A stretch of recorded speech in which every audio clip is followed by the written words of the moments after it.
Howdy, folks. Howdy, howdy, howdy. Anybody see that last game? Yeah. Yeah. Goodness gracious me. Anybody? Oh, Mr. John.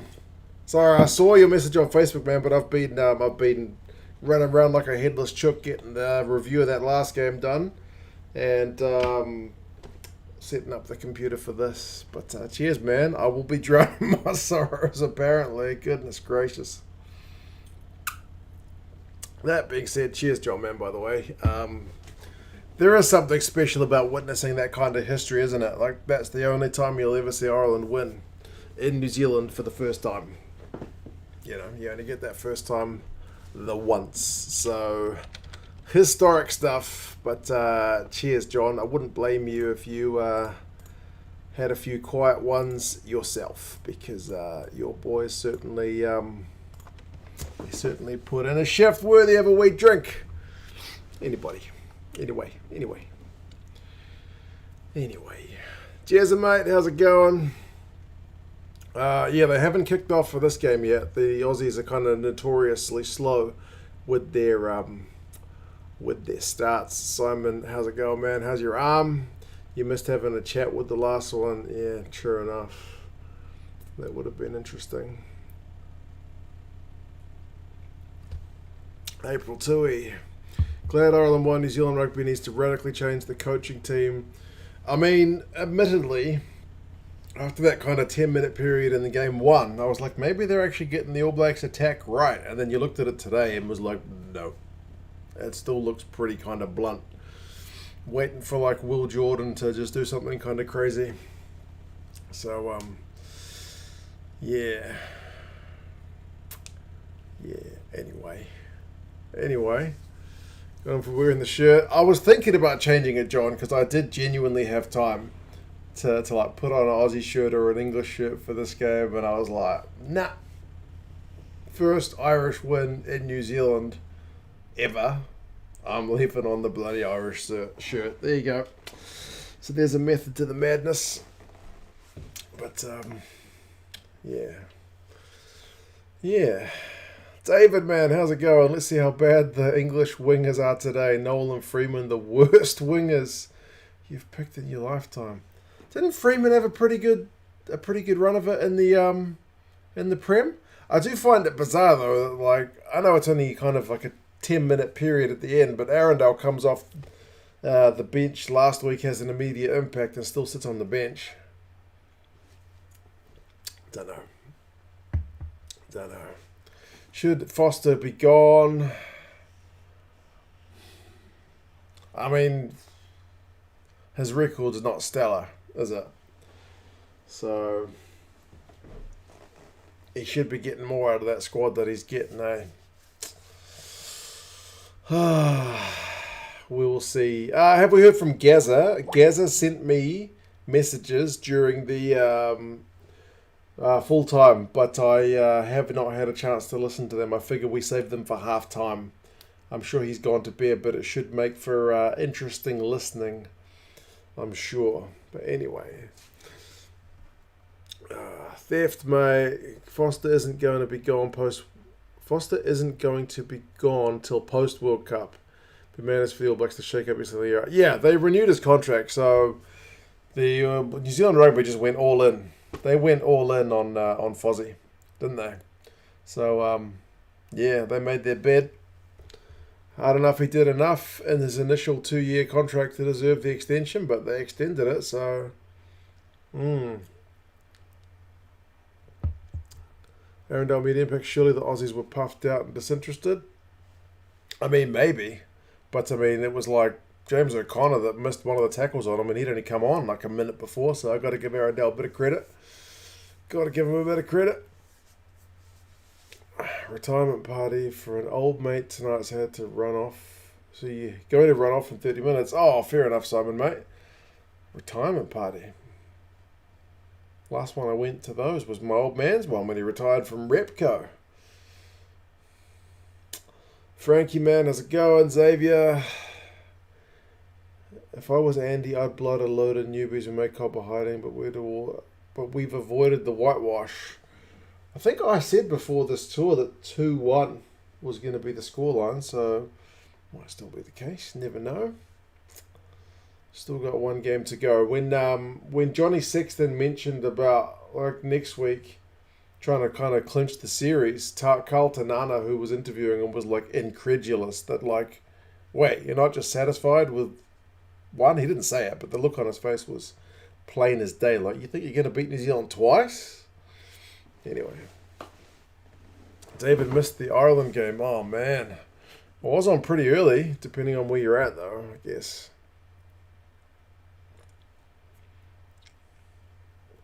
Big V8 show, mate. How's it going? How is it going? See if your boys can do better than mine in this one. How do they not know Artie cannot go back on? April Tui, yeah, you would have thought with all the people they employ as like coaches, assistant coaches, like technical analysts, video analysts, that someone would have been like, how about we make sure Artie can come back on because he's pretty crucial. John's back off to work. All right, man. You should have a happy day, I'm sure of it. But anyway, cheers, man. Appreciate it. Take care of yourself. I'll be here for the next couple hours. They still haven't even kicked off yet. Someone's going to get yelled at about that, April Tui says. That's someone's job, right? Someone's job is to know that stuff. Yeah.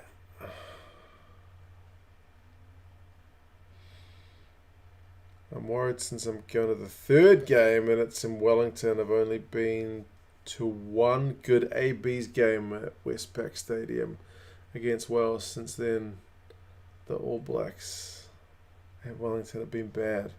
Yeah, Wellington's not exactly our strongest kind of fortress ground, is it? Last two games there against the Box, I think it was a loss and a draw. So, make of that what you will. Why are they always doing this? Kickoff was supposed to be at 10. Yeah, admittedly, Jezza, if I had known that the kickoff was going to be at like 10 past, I probably would have started the stream a wee bit later. But that's fine. I can kind of vent a wee bit about the previous goings on, so we're not just talking about the All Blacks throughout the Wallabies game. So, yeah, don't mind hanging out for a bit. But yeah, they do like the old faffing about, don't they?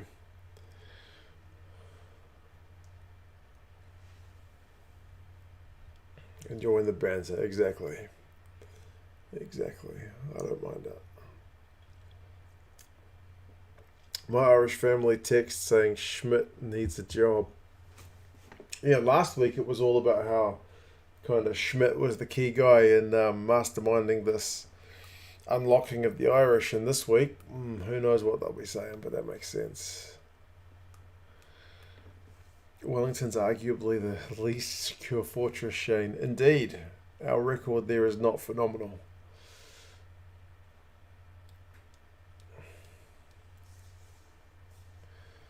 Did you watch the ABs with your son? Is that why I didn't stream Xavier? Nah, because I wanted to finish off the French game with the Japanese because they kind of overlapped. So rugby being so kind of stop-start in its nature, I was able to kind of pause one, watch one, and then fast forward some of the stoppages. So I was kind of like, I couldn't do that if I was streaming, but I was multitasking the two games. So I did the video for during the halftime break of the New Zealand and Ireland game. But also, it's nice to live stream a different game. I just didn't know that was going to be an All Blacks loss. But anyway, I'm actually thinking next week I might even do the South African game, which is going to be on at stupid o'clock, like 3 in the morning. But I got a notice to say that my power is going to be off all of next week, Sunday, pretty much from like 8 in the morning until 4 in the afternoon. So I won't be able to like just do what I normally do when the game is on at 3 in the morning and like catch up on it. So if I'm up at 3, I'll probably just stream it. It remains to be seen. The power company still needs to confirm if they're going to do that. But anyway.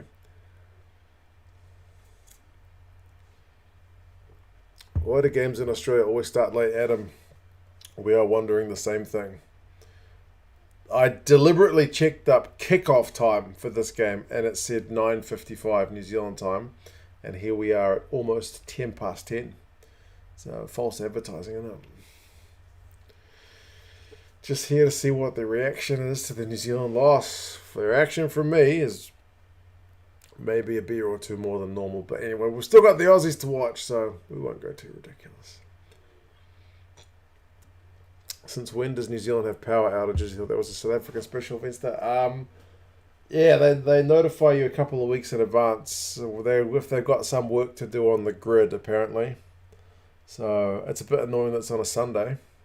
Often they do that stuff overnight, you know what I mean? But they're doing it like the whole of Sunday day. Yeah. Who am I rooting for in this one, David? I mean, traditionally, when it's Aussie against England, I would go with my Tasman brothers, my Anzac cousins, the Aussies. But honestly, part of me would like to see the series go down to a final game. It just makes it more interesting. But, yeah, we'll see. Surprised how bad New Zealand was against Ireland. They made so many basic mistakes. The attack looked blunt, man, eh? Yeah, it was kind of crazy.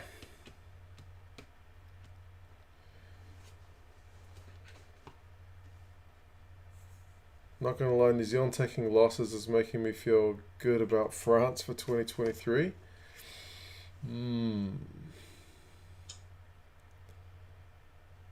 Right, I think we're almost about to have kickoff. I think. And here we go. I better put some earphones on. Headphones. I'll give you guys a shout when we're at 10 seconds. You guys may or may not be ahead of me. 10 seconds right about now. There we go.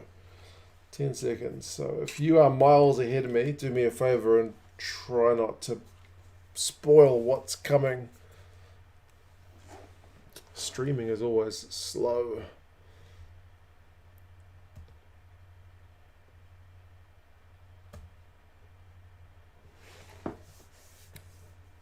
Right. Good fired up start from the English. 8 seconds ahead, 12 seconds ahead. Okay.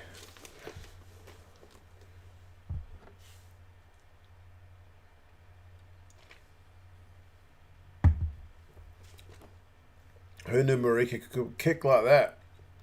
Man, Genji just flattened Hooper, didn't he? I didn't know that was Hooper that missed that one. Goodness me. I am behind dodgy streams and so on. Yeah, streaming is usually the slowest way and dodgy streaming even slower. Don't know how that works.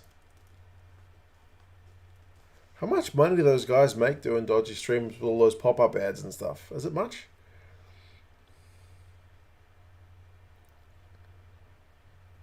Minute and a half on the clock.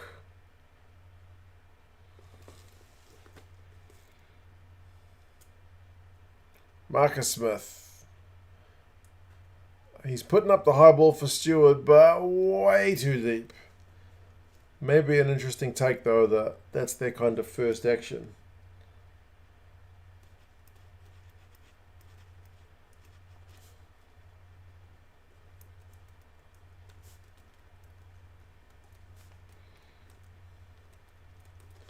Corambetti and Karevi have been working on their kicking games over in Japan, apparently. My 100% legal and not at all dodgy stream is at 1 minute and 15. I'm at 2:20 for anyone wanting a time check. We are still at 0-0. It's mostly been played in Aussie's half thus far. Jack Noel is, for some reason, out this direction when he's supposed to be on the right wing, but Eddie does like to do funny things with the guy's positioning. I did the England depth chart, and it was kind of a pain in the backside to figure out who was where. The numbers don't always mean that much. See, there's Freeman on the other wing. Maybe they've swapped wings, I don't know.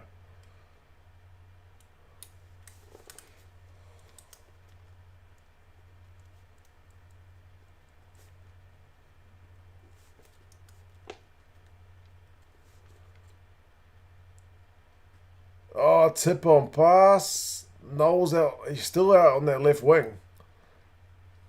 And then Freeman's out on the left wing as well. So I don't know what's going on. That's going to be a fun one later to try and write down who was playing what position. Is that Pataya injured? I swear that guy is always a relatively high risk of injury.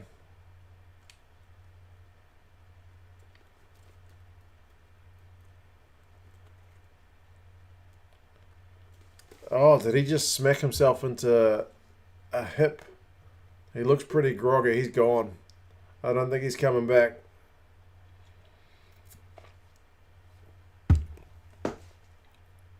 Yeah, no, he's out of it. It looks like he's just been knocked out, doesn't he? David Hughes says concussion. It looks like a pretty nasty one from that. I don't know. He knows where he's at. He's not looking in a good way. Jordi Pataya. He pretty much crashed into, who was it? Freeman's hip, or Parise is going to come on.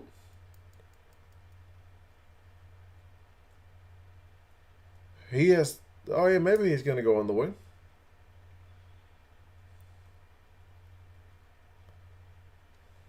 He was out before he hit the ground. Yeah, pretty nasty.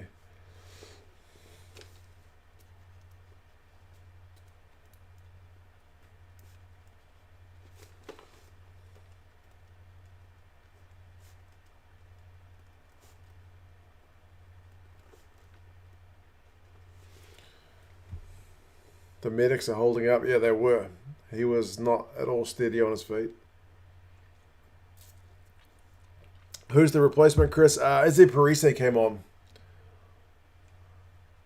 It looked like it was going to be O'Connor for a second, but then it was Parise. He must have got the call. England got a 5-metre maul, and it's going to score.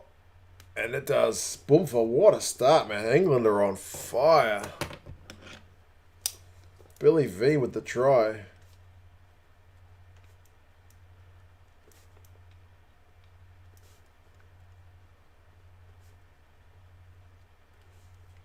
They shifted the point, eh? Wasn't the hooker, it was the number 8.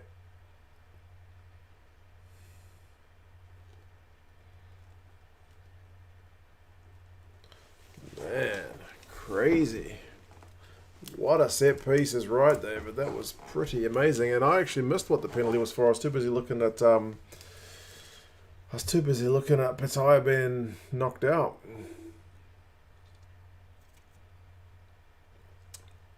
Charlie, I'm still trying to work out the logistics of the clock.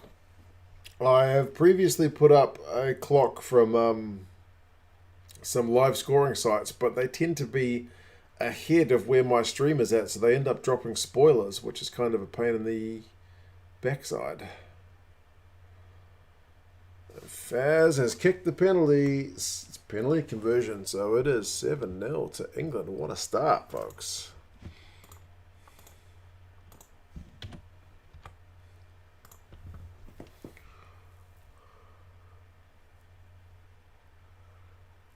Hands in the ruck, says Chris. There you go.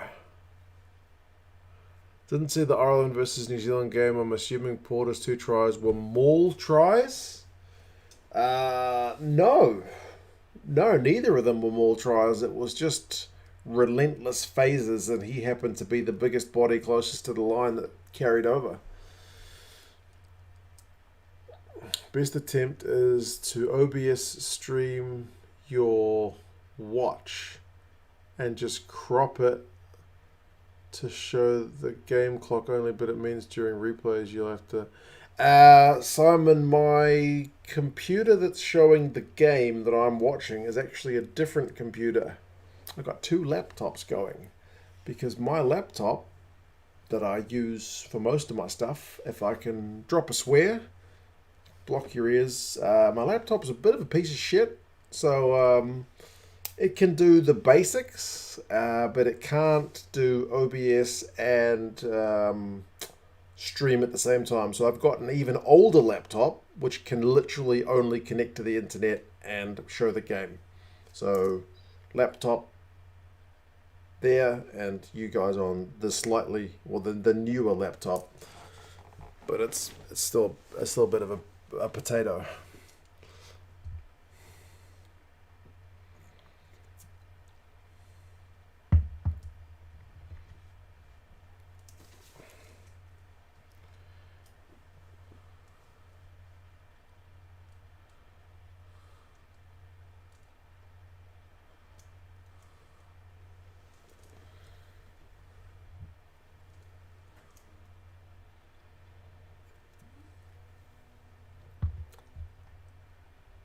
If I weren't drinking enough later, I'd show a proof of concept. For me, it would work, but it would require my attention, to be honest, which might be tough. From 2 different computers? Pay my son down. My son's got no idea. He's only 6.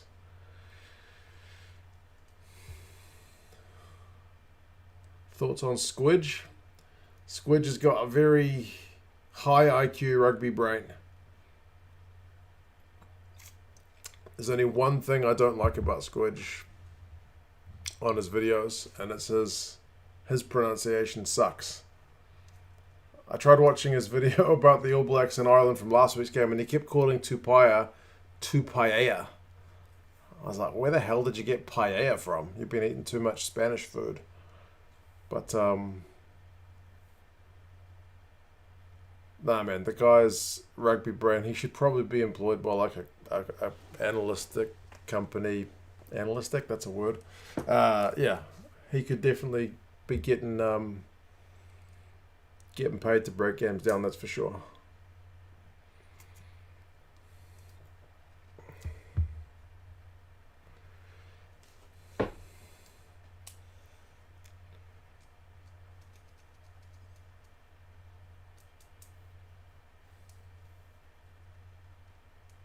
How's my son's rugby going, Victoria? His game today was called off because it was piddling down in Auckland all yesterday, and the majority of the fields around Auckland were waterlogged, so they called the games off. But his team still hasn't won a game, unfortunately.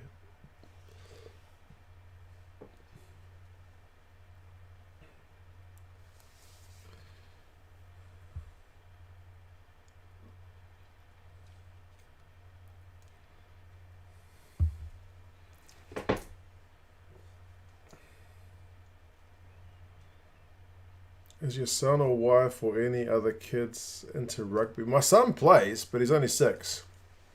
So he plays pretty low level, under 7s rugby. Ripper. Farrell has just kicked a penalty. So much like Ireland, the visiting side has gone out to a 10-point lead. What did the Wallabies do to come back from here? Because they have... they've not really been at the races so far, the Aussies. Surely you're looking to getting a PC? At some point, man, but I mean, this one is still going. So, like, it can do what I need it to do. So, yeah, basically I wait till it absolutely craps itself before I get anything newer. Come on, Corin Betty, have some big carries. Oh, Johnny Hill almost with the intercept, but he's shelled it. Also, no more Pattaya failed as HIA. Yeah, that surprises me not at all, because he looked absolutely gone. Now, let me see if ESPN has got their act together with the stats or not, because they haven't had any of the stats up for today's games. Hey, they finally have the stats up. Thank the stats gods. Honestly, without ESPN, my life would be a worse place. I love ESPN. They do a lot of stats, folks. We need Gaz's review. Half time, mate. If you want to wait about half an hour or come back and watch this video later, Gaza has sent me 5 minutes worth of messages.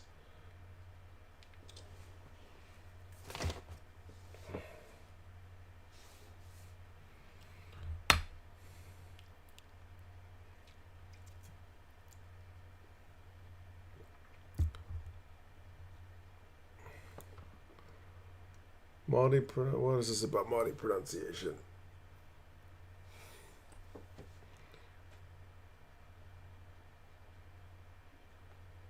Something about Māori pronunciation being easy. Yeah, Māori is actually not too bad. It's like Japanese. It's relatively phonetic. There's not really any trip up word kind of things. Like with the French names, I never know whether the final S in a name is pronounced or whether it's silent. Like it's kind of a lottery. Whereas Māori, for the most part, is pretty consistent. It's probably said like it looks, once you kind of get the basics down.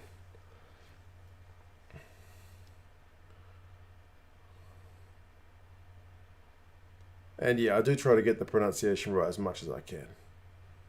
I still can't get the clicks and the Kosa language.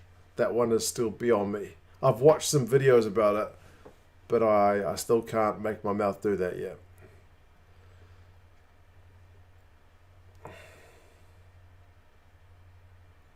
Doesn't New Zealand have the longest place name in the world, Mr. Welshman? Yeah, but I heard there's a rumour they lengthened the place name to make it longer than that Welsh place.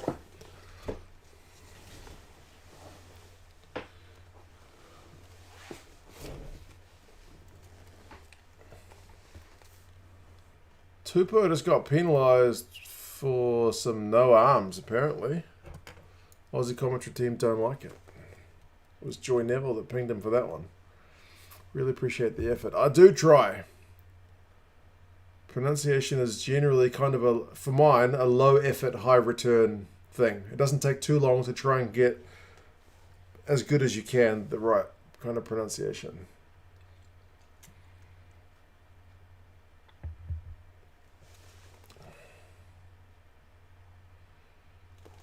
He's nailed it.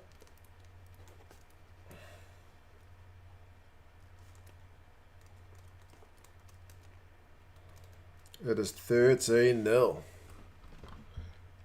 This is a big turnaround from last week, isn't it? The Aussie commentary team don't like any penalties to go against the Wallabies. Justin Harrison is the worst. But, yeah.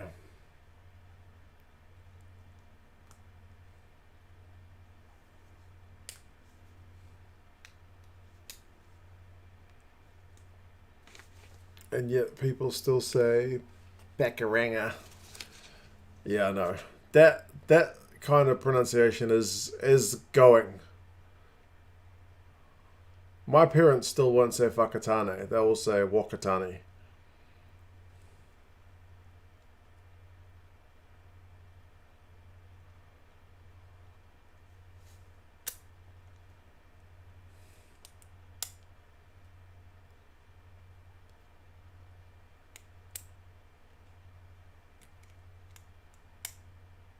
Harrison has taken over for Kearns in the commentary box. Harrison is genuinely, absolutely one-eyed. Oh, Genji's given Nick White a little bit of a face shove into the dirt, which he didn't appreciate. He doesn't want to get his mustache dirty and covered in paint. Crowd is baying for blood.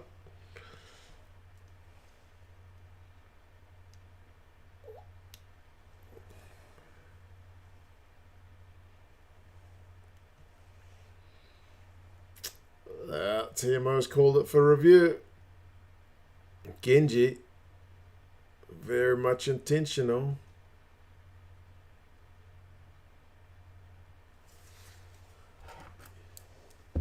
Naughty boy. Nick White did reasonably well to not retaliate for that one, though. And let the officiating team take care of it, and they actually did.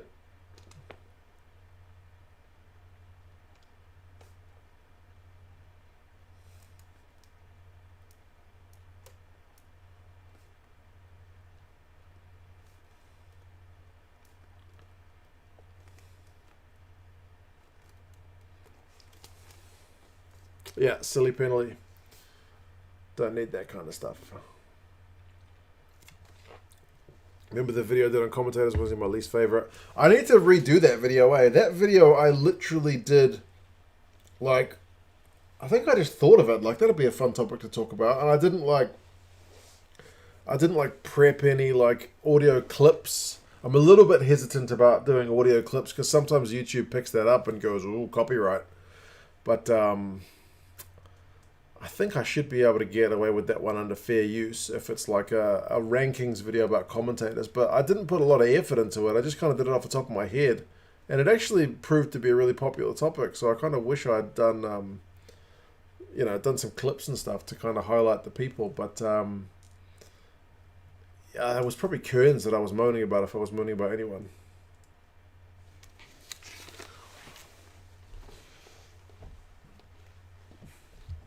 Favorite commentators and favorite refs. I'm not sure if I want to go down the road of favorite refs.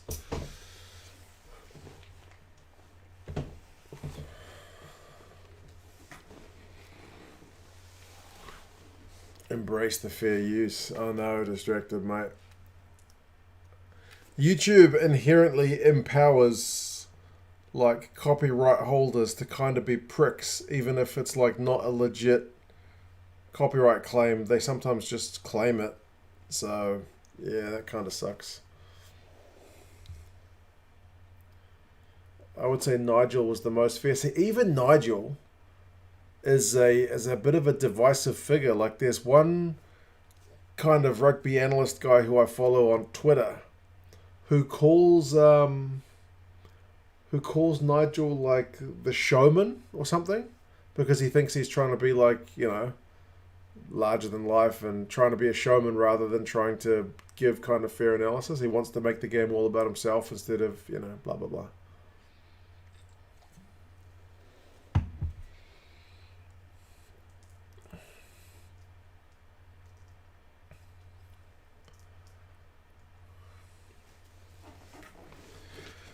Penalty.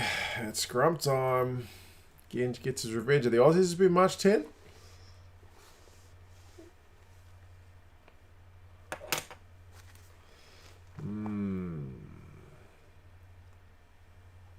Nigel had these moments as well. Refs are only human and they will make mistakes. Absolutely.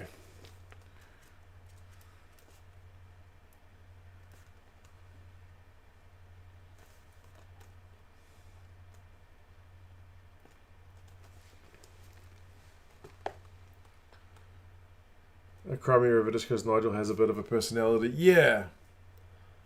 Yeah, I think refs are supposed to be kind of seen and not heard kind of thing for some people. I don't mind Nigel. I think he's quite fun.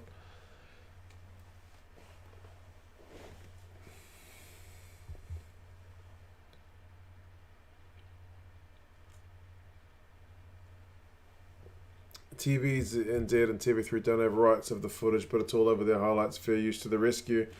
Yeah. I don't know if you've had any trouble with it, mate, but yeah, they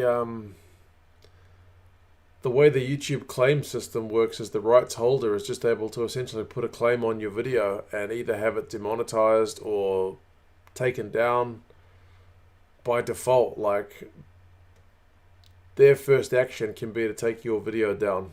So yeah, not the most balanced of systems anyway.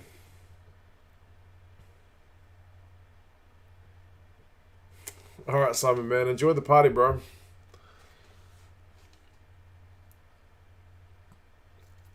We're almost 20 minutes into this one, and Aussie have done not a lot in the way of firing shots. Laws has just gotten over the ball after Hooper's carry, and yeah, it's all England, isn't it?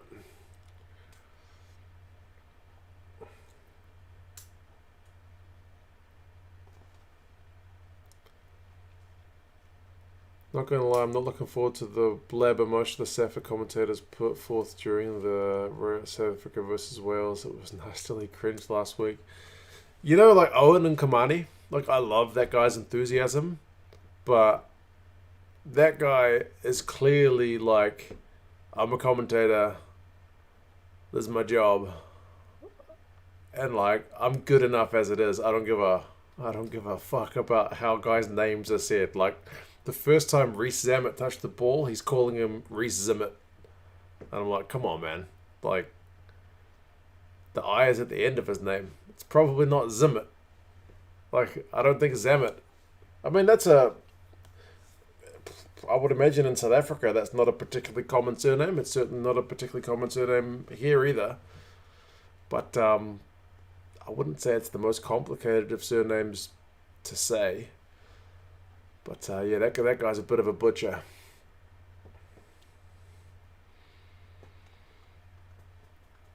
Who designs your logos on screen? Oh, almost an intercept.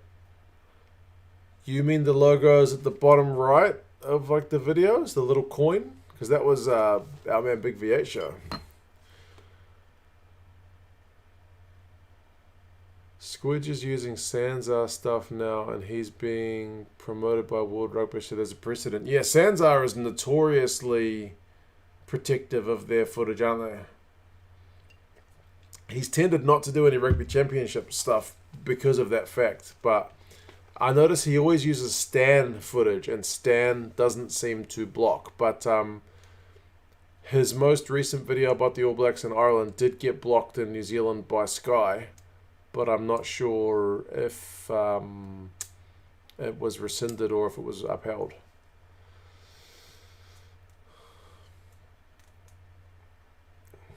Parise might be in trouble here for a one-handed intercept attempt. And Big V8 show, yeah, someone was just asking me about the 2 cents logo. I dropped your name.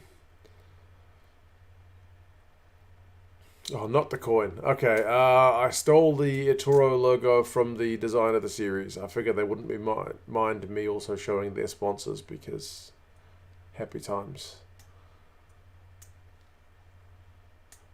That's not a deliberate knock-on.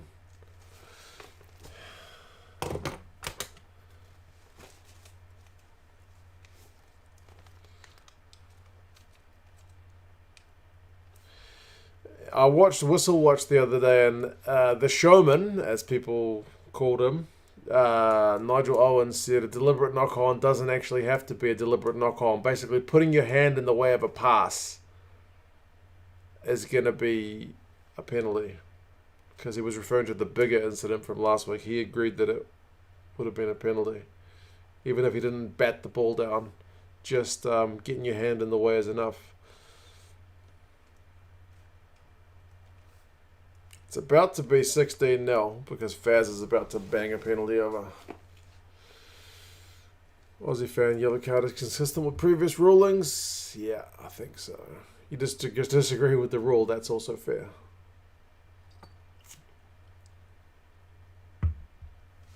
Hi from Ireland. Are you on the drinks yet, or is it still too early in the morning?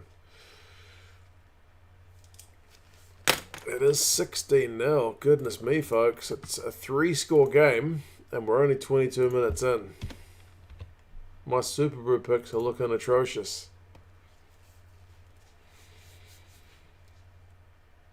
Nigel also thought Zammit was unlucky to be binned. He did. I love it how it's got the stadium Wi-Fi password written behind Eddie Jones. Apparently it's Crossfield with a capital C. It's 11 a.m. and you're underage for a drink anyway. Ah, fair enough.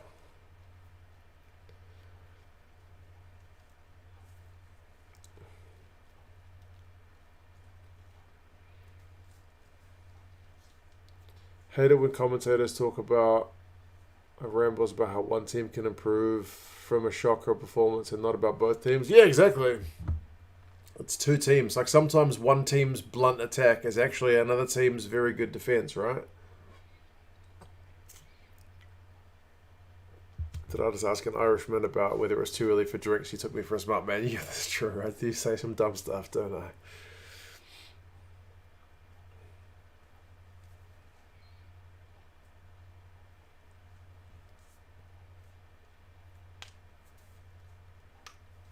$16 is a whopper to swallow in 20 minutes. Yeah, man, that's almost a point a minute. And it's Suncorp, which, as Big VH was saying to me earlier, is like the fortress, right? It's where the Aussies usually win. What time is it here, mate? It is 20 to 11 in the evening.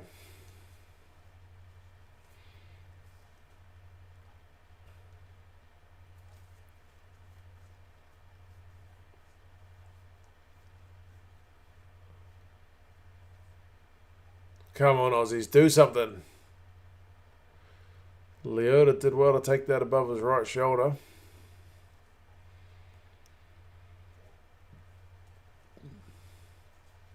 And they've lost that. It's a bit of a nothing pass. Smith's going to dink it through.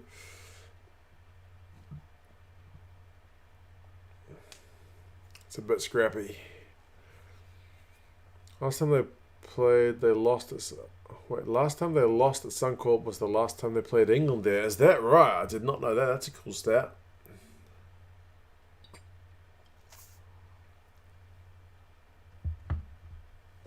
Where's the team from last week, Jules? I don't know. Maybe they need to get red carded for them to fire up. Not sure.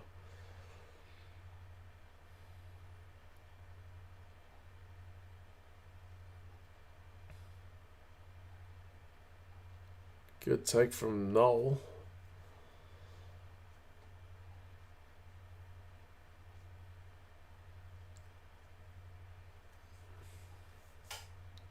I'm from South Africa and it's 12:40. I've got a whole day of rugby, Sean. Mate, I know how you feel. My day, rugby-wise, started at lunchtime. Oh, what a smashing hit on Lolasia. Goodness me. Samoa and Fiji, not Fiji, Samoa and Tonga played at 12. And then Fiji and Australia A played at like 3 something. Then Japan and France started at like 5 something. And then New Zealand and Ireland started at 7 something. They overlapped. It's been pretty full on. Karevi with the big old boot.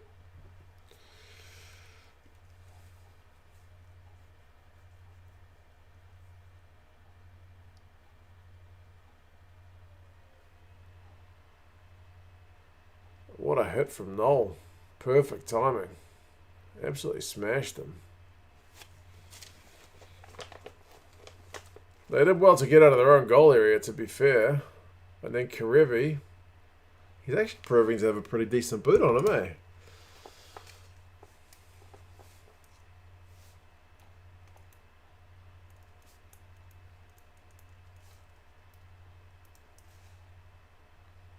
Oh, man. Johnny Hill's just going to charge straight at them. Bloody hell, it's all on, folks.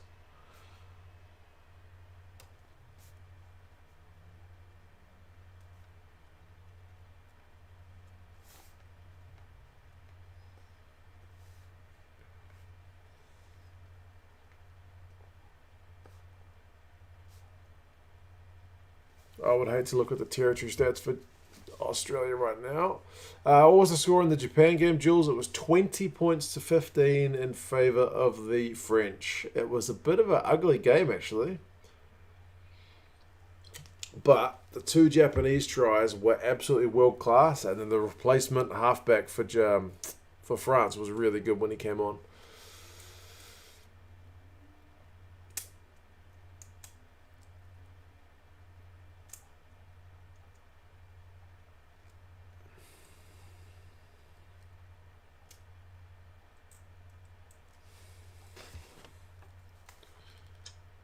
England are definitely fired up for this. No kidding, man. They are on fire. Territory, 59-41. Here we go. Someone tell Australia they can play rugby. Noel's gone for it. What a covering tackle by Paisami. Wow.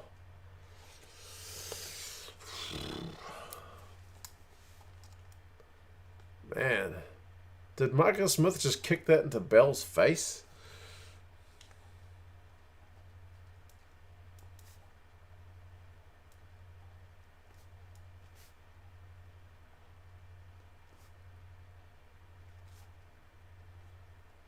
It's all England, folks. 16 points, could be 20. Did France play their best players? No, they played a kind of development team, but they still did alright.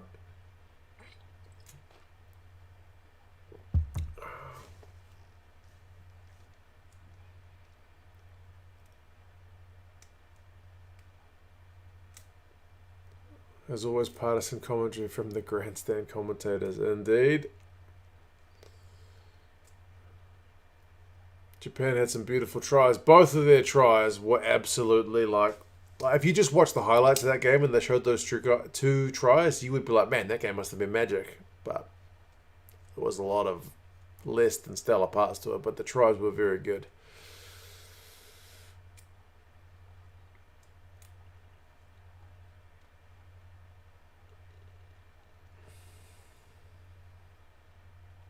Oh, Marika.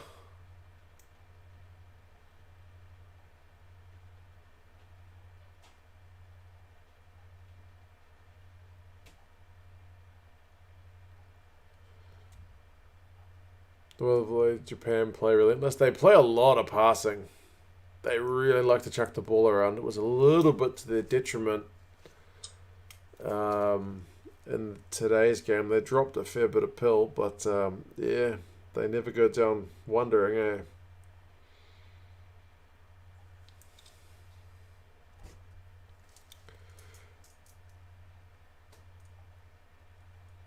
Ireland, I think it's Tuesday.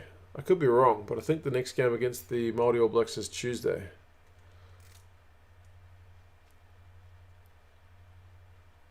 Did you do a stream of the Irish game? Nah, man. I did it last week. I figured I would change things up this week.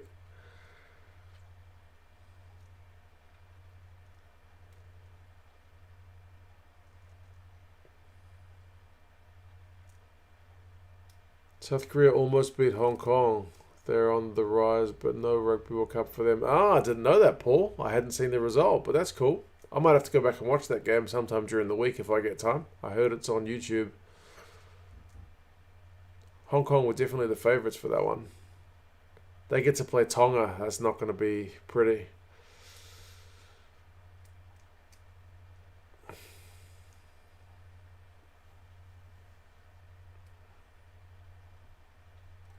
There goes Billy V.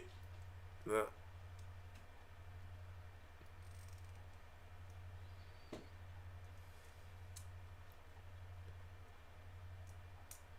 Would love to see how the Mara go if they were a full international side playing regular tests. Yeah, I suppose.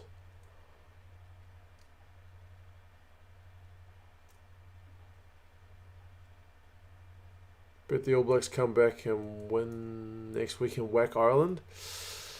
We don't tend to lose two in a row, but we didn't tend to lose home games to Ireland either, so I guess you never know.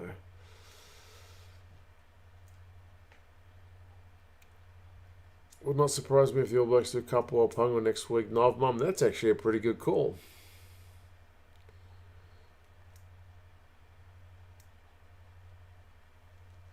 How are England playing? Is it just a stress of pork? James, man, England are playing pretty relentless rugby. Their forwards are absolutely getting dominance. And their kicking game is absolutely just pinning the Aussies back. They can't get out of their own territory, man. But I mean, they don't really have an established international fullback playing. Because Banks got injured in the last game, and then Pataya went off like within the first couple of minutes with an HIA. It's another penalty.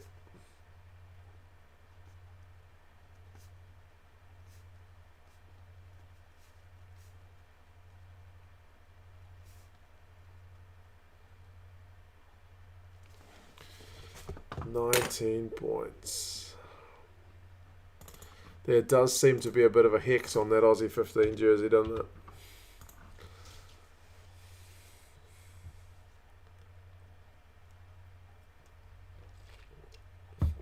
Why not just go for the corner and knock the Aussies out of the game? I guess they're happy doing what they're doing, eh? Keeping the scoreboard ticking over. Getting a few subs. I'm assuming that's because that's my review of the Irish game. One thing about All Blacks losing, those videos always get more views. I'll tell you that much. Would Ireland have won without the red card? I reckon. They seemed to be up for it. They were ahead before the red card and they dominated the period when it was 14-14, so I reckon. Frankie reckons not. I reckon, yeah.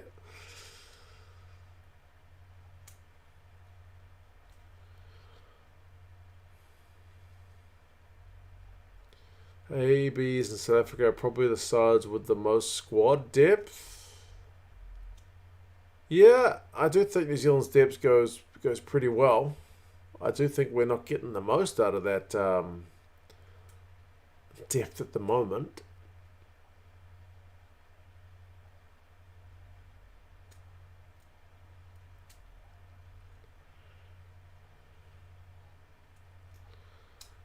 Also reckons yes. We'll never know. It's a question for the ages. Artie would have been on the field. He's a game changer. Artie is one man, but yeah, you're right. He is a big difference maker. That's for sure.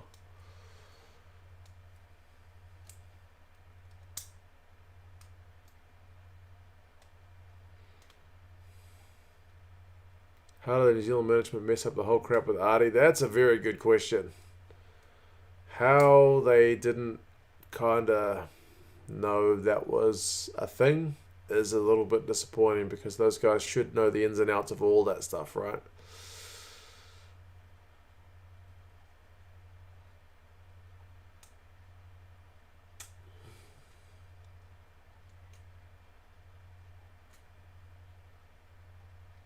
Hey, the Aussies finally won a scrum penalty. Maybe things are going to look up. The crowd just gave a bit of an ironic cheer.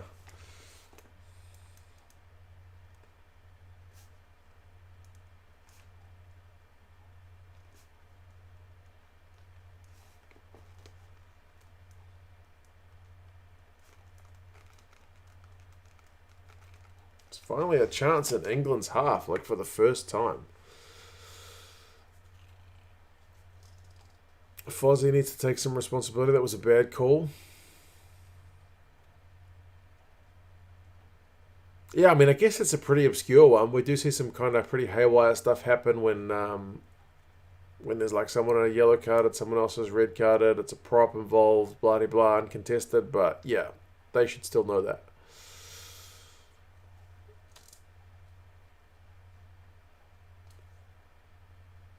Right, they've won the line out. That's step number one for the Wallabies. Here we go. Nick White. Angus Bell with a big carry. Paisami, he's going to run it direct. He got through the first tackle. Come on, Wallabies. Score. Make this game interesting. Angus Bell. Oh, he's close. He's only a metre out. God, he could have made that maybe. Billy slowed that down, surely. Big Tundiella, first chance, first score. Well done, Australia. Goodness gracious me. About time, says Hydra, and yeah, you're not wrong.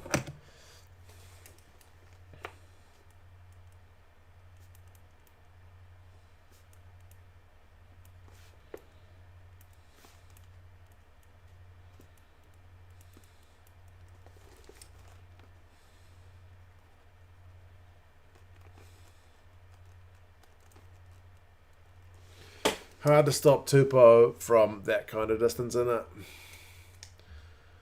it? Yeah. Game on. Yeah. Important guy to have back.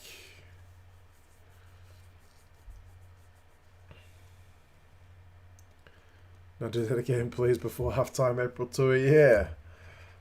At least it's a bit more competitive now. Faz was trying to get in the way, but that was a bit of a hiding to nothing. The score is 19-5. I will update it on the screen once the conversion is either over or missed. Because if I make it a 5, then I might just have to make it a 7 straight away, and I'm lazy to change it twice. Forgive me.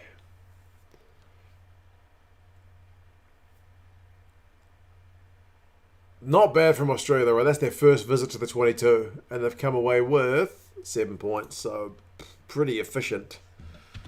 They've had nothing going in this first half, and they've managed 7 points, so not too bad.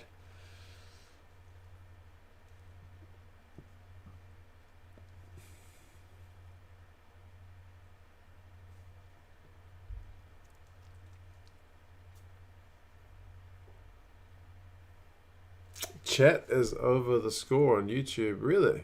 On the TV. I could move it over. Look at this. Boop. Can you see it now? Can you see it now? Can you see it now? Chances we win a World Cup with Fozzie and Kane. Oh, Kane is in the captain. You spelled it with a K. You flipped me for a bit. I wouldn't say the chances are great.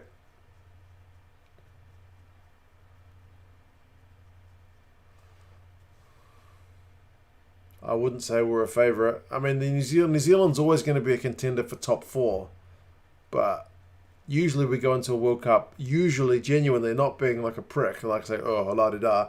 Genuinely, the All Blacks with the bookies are pretty much always the favourite for the World Cup. But we are genuinely not the favourites for this next World Cup.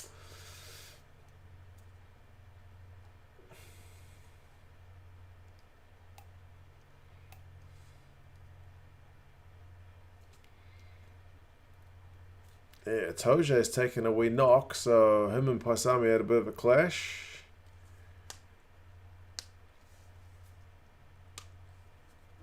Toje might have to go off because, yeah, he got wrecked.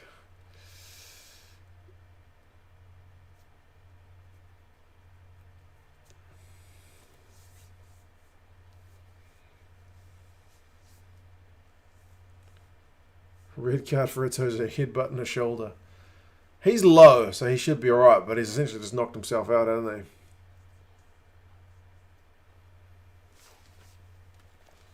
he? It's getting uncomfortable. This Irish hat's got like this metal bit at the back that's poking me in the head. I could probably loosen it.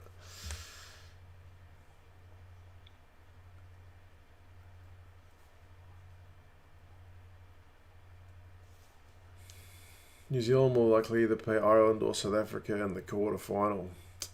Yeah, pretty much. At this point, you'd probably want to take on Ireland because Ireland have got a bad history with quarterfinals. But either way, neither of them's going to be an easy game, is it? Take the hat off and throw it in the fire. It's just this metal bit at the back. I should probably loosen it, but it's like digging into my... When I put the headphones on top of it, it's kind of like digging into my head. Irish team and their caps are giving me a headache. Maybe that's just like a Freudian thing, isn't it? The hat's giving me a headache for a reason. John's back to gloat some more. How's work going, John? Good day at the office? Maro's just going off because he's smashed himself into Hunter Paisami, so he's going off for an HIA.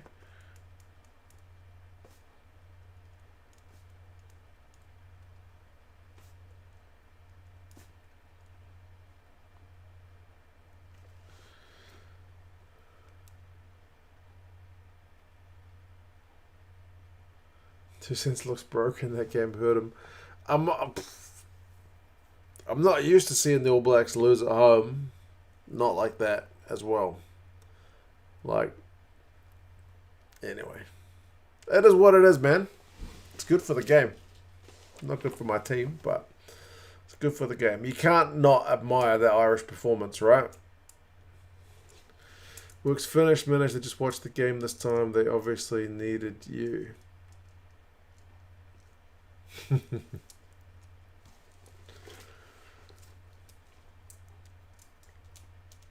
Hopefully Karen's happy, mate. Don't think Ireland will win a quarter ever. I will lower my expectations.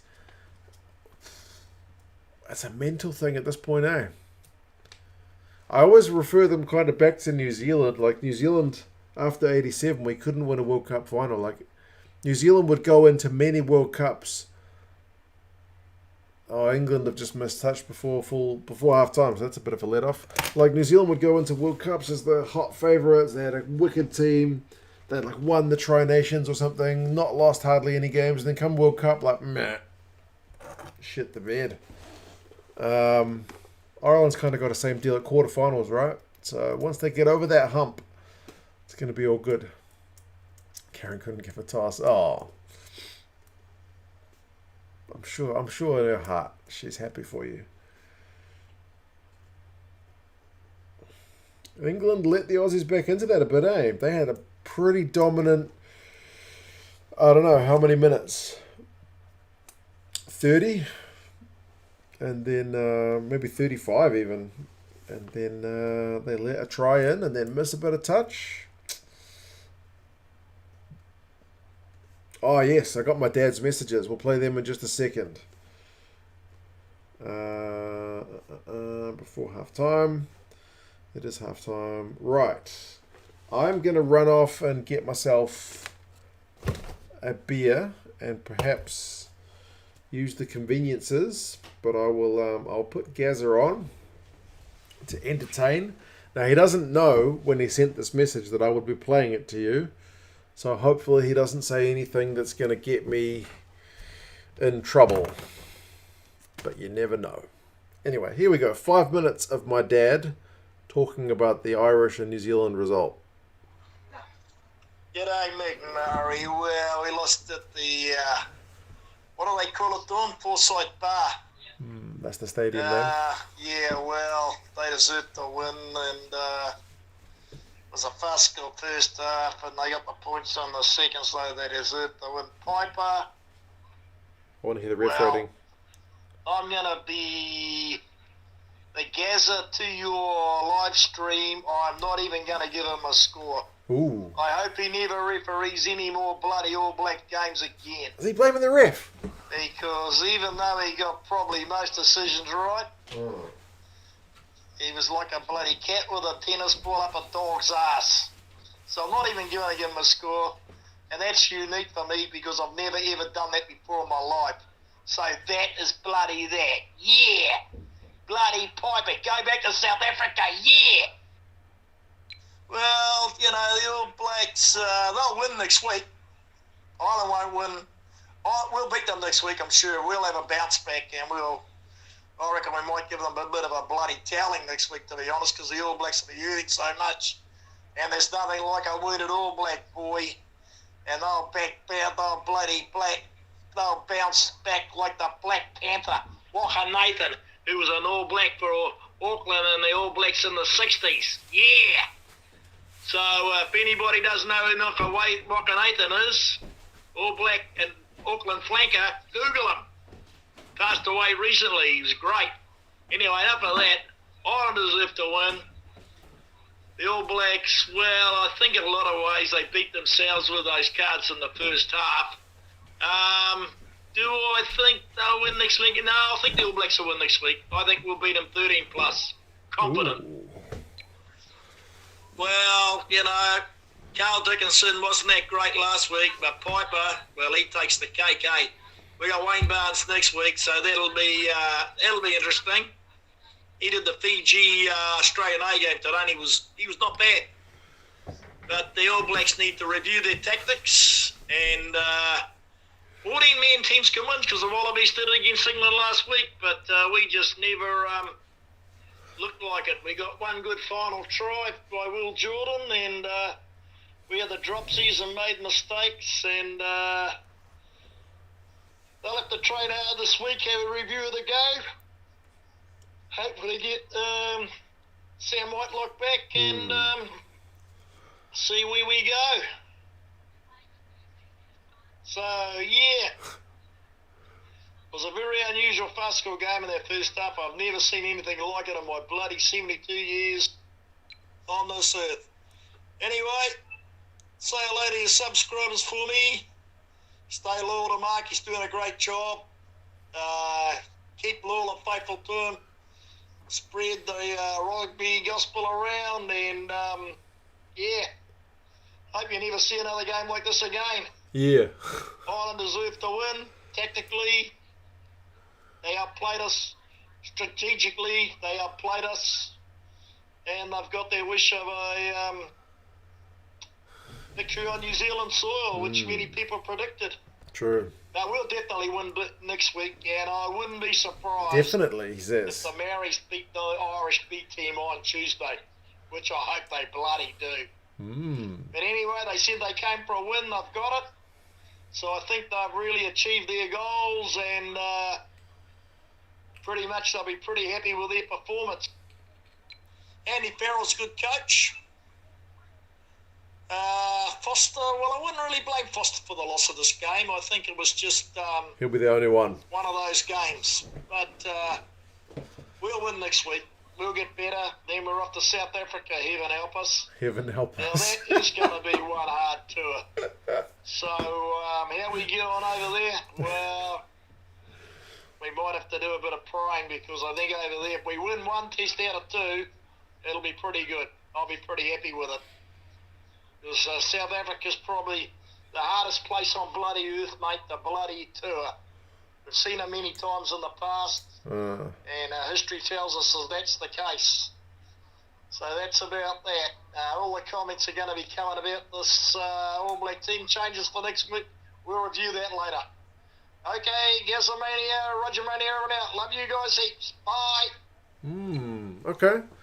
I kind of missed part of that first one. I went away to go to the bathroom and I heard him talking about Waka Nathan. I'm not sure where that came from.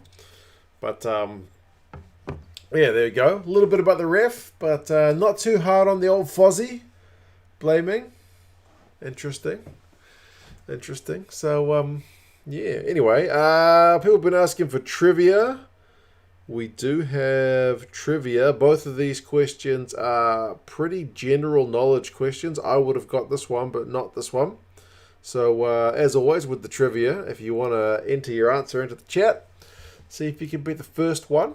Give it a crack. I would say just take a guess, because if you take time to Google these ones, you're going to be way too slow. These are both ones that someone's going to know off the top of their head.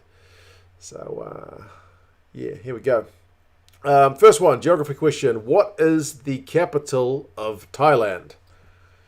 That's a pretty straightforward one. I think I would have got that pretty much straight away. I'd back myself to be one of the first answerers to that one. And these ones are Tui bottle caps, Matthew. And Ham says, Bangkok, he gets it first. Well done, mate. Nathan second. Ewan, Wolf, Sandor, everyone's Bangkok. Nobody's even got the wrong answer yet. Everyone knows that one's Bangkok. Pretty famous capital city. So that one's too easy. Well done to all you folks who nailed that one. Second one.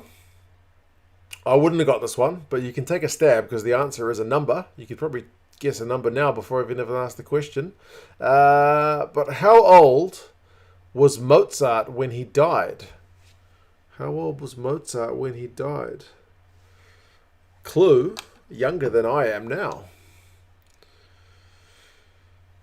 Not quite 6. 40 is too old.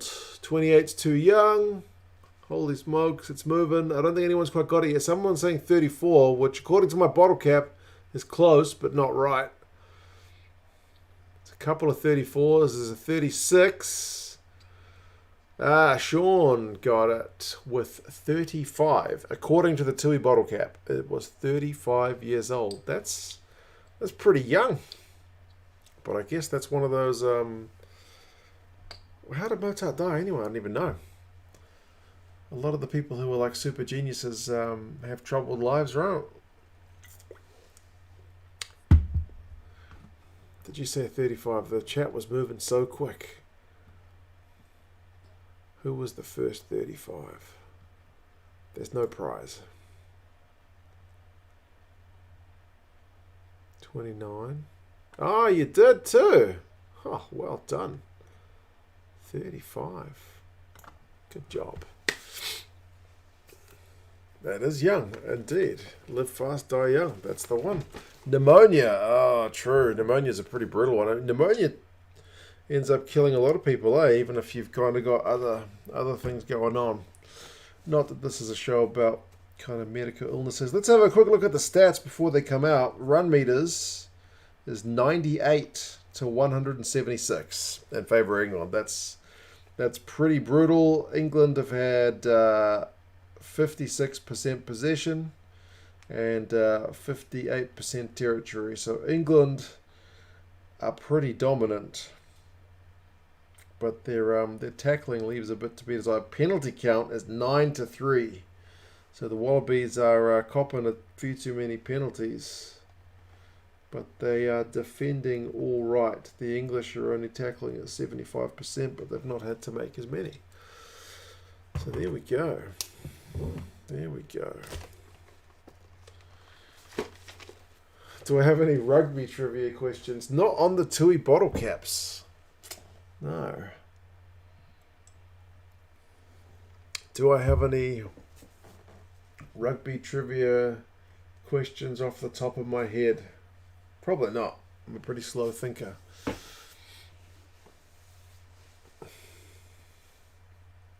Life expectancy was 30 to 40 in Europe up until the mid-19th century. Goodness gracious me.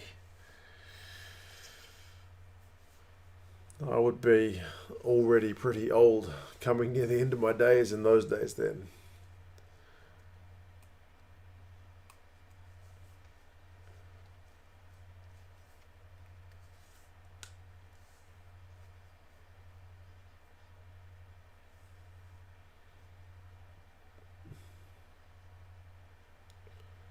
What was the final score in the first test ever? Maybe something like 3-0 or 6-3. I bet it was something single digits. Single digits is my guess.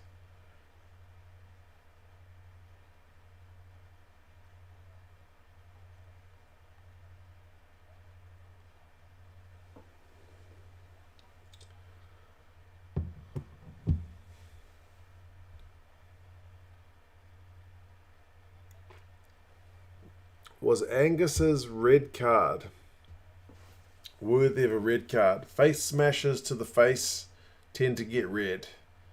Yep. That's just the way the game's being refereed because, I guess high is high. It doesn't matter if you smash someone with your arm or if your head. I do think we've seen fewer of those face versus faces since they've policed them so hard, though, so maybe it's working. I don't know. Who's the oldest player at the next Rugby World Cup? Probably going to be Alan Wynne. Right. He should go. Can't imagine him not going.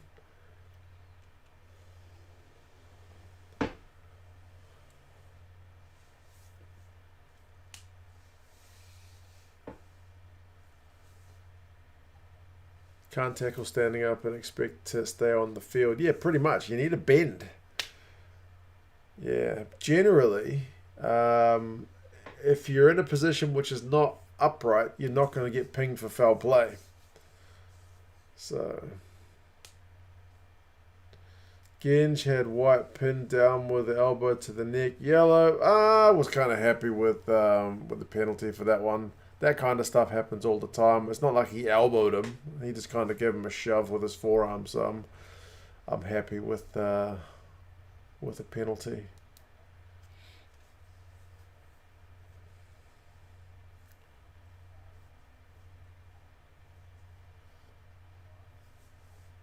The Irish team too reliant on Sexton. The Irish team hasn't really had somebody else quite fill those shoes yet, eh? I was talking to John about it the other day. Like, Carberry has never quite become the nailed-on next guy, even though he's kind of seen as that guy. Cardi performs well at Connacht, but people say his goal kicking's not good enough for international rugby. You got the two Byrne brothers. I mean, Ross has had a few cracks, but not really maybe done enough. Yeah, it's a tough one.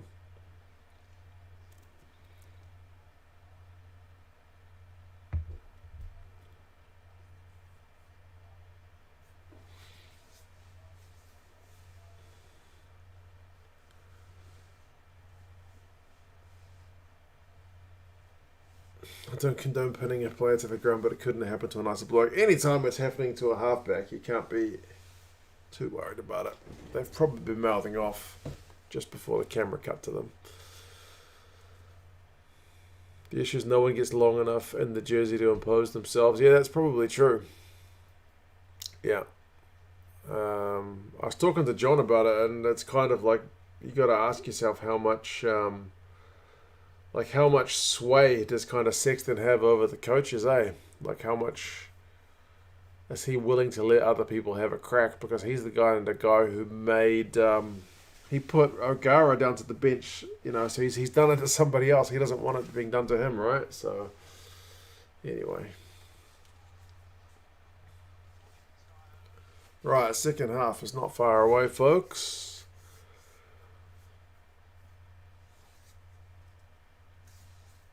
Here we go. The second half is underway. Can the Aussies come back, or is England just going to push on?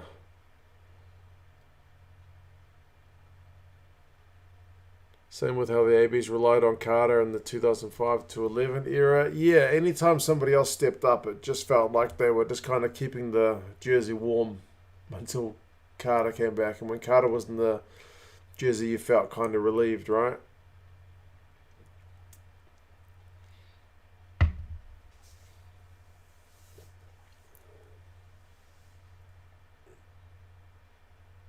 Wallabies are going to run out of their own half.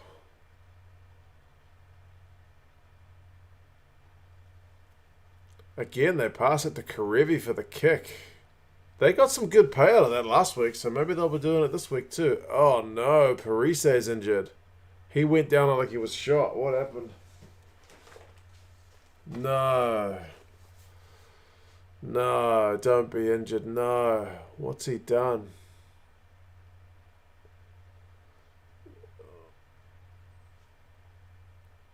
Oh no, it's his other knee.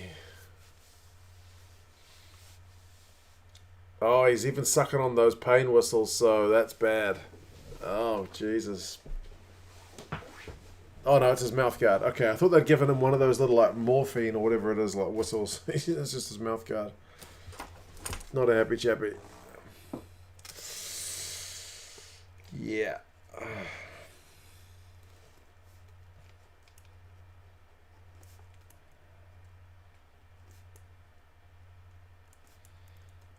Man, some guys just have bad luck, eh?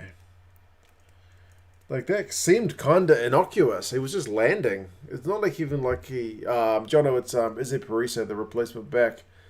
He didn't even, like, twist it. He just... Yeah, I don't know. David Itoje smashed his head into one of the Wallabies ball carriers when he was trying to tackle him and went off with an HIA.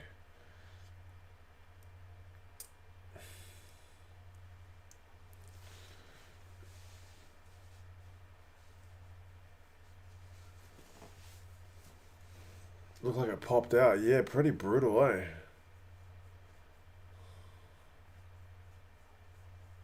Gotta say, Lolosio is turning out to be quite competent under the high ball. Now, he's doing really well.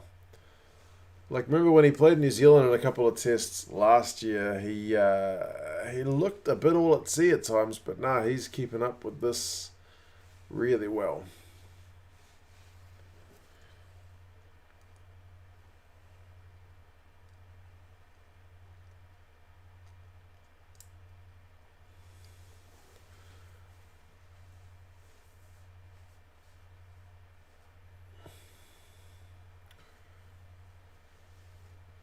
Replace Bowden with Moonga. Moonga has good international games, right? Yeah, definitely.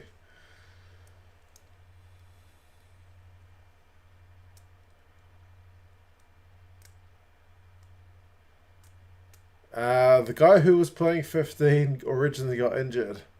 So this time it wasn't the guy who filled into 15 who got injured. He was out on the right wing. But James O'Connor's just come on. He's going to go fullback, definitely. Right will go on the wing. O'Connor's not going to go on the wing.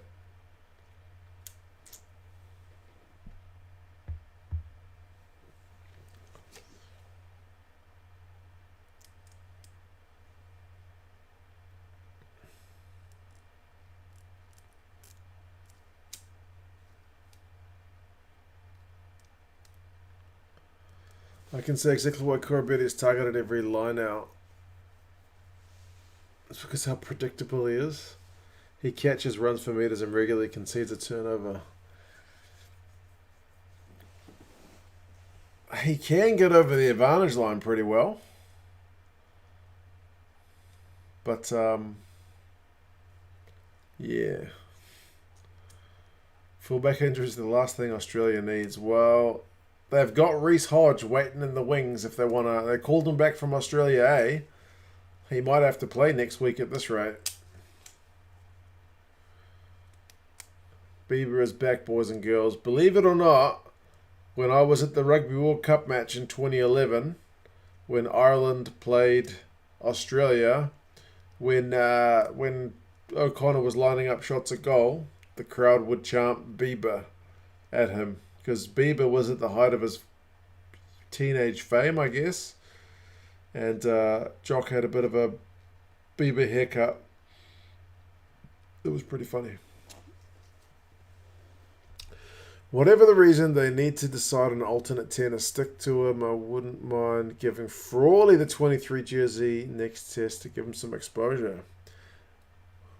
I think they probably start him at 10 against the Māori All Blacks. Hey, maybe see how he goes.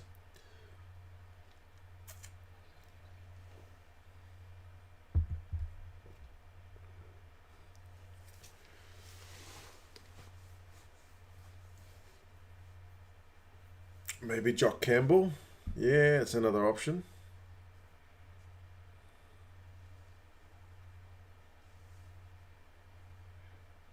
Jock with the Beaver cut, the memories. That's back in the day, right?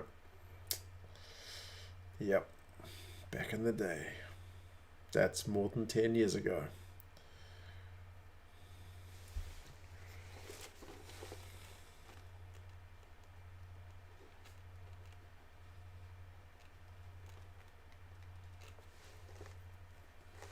Is Farrell going to kick this? This is pretty much straight out in front. I hate to say it, but even I could almost kick that one. I could pretty much toe hack that one over from the 22-meter line. So Faz should have no problems. He'd have to slip over to not get this one. And he nails it as expected. 7 points to 22. We are old, indeed. My brother's in his 40s, man. That's a bit scary.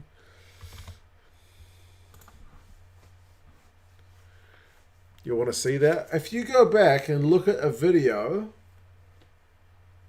called like Lockdown Madness or something, I did do a video where I toe hacked the ball over from the 22-meter line. Back when we were in lockdown and there was no rugby on, I did a bunch of stupid things. Like I tried to play coin rugby, which wasn't particularly funny, but coin rugby's a thing. And then went up to the park and played with my son and tackled him. And then kicked the ball over. Did a reenactment of the Dan Bigger kicking goals at the 2015 Rugby World Cup.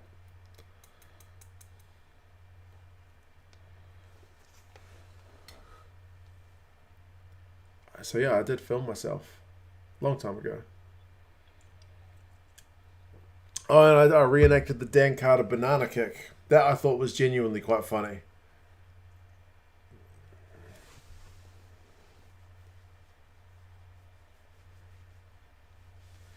You have to put Hodge in to start and call on Jock Campbell from Australia A. Put him straight to the bench and ensure 3 fullbacks cover. Who else was in the Wallabies squad that can cover fullback?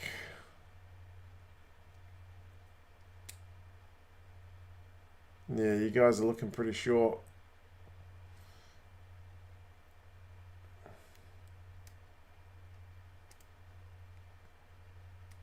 Right, Wallabies have managed to get a scrum penalty. What do they do here?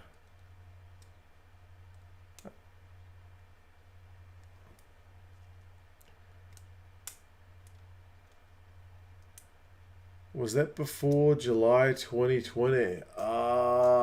Yeah. Probably.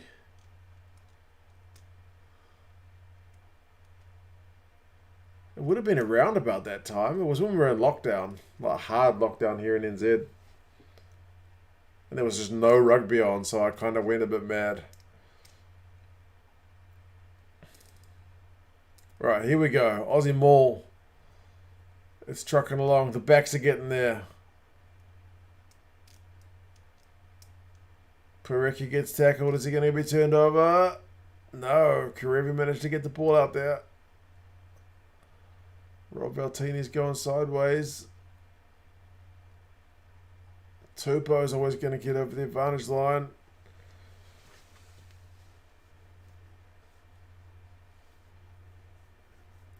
They're keeping it tight. Doing a Safa watch along. Not today, mate. I'm going to go to bed after this one. The Safa game's on at about 3 a.m. in New Zealand, but potentially next week.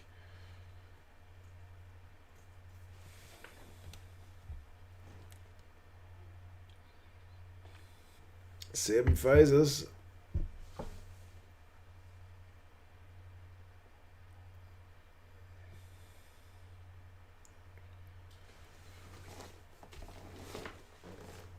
They're not giving it to the backs. Here they go. Lolosio inside ball.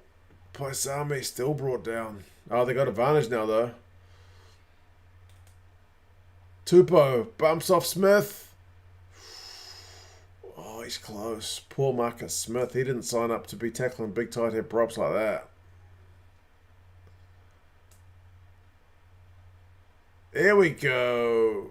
What a pass for Karevi.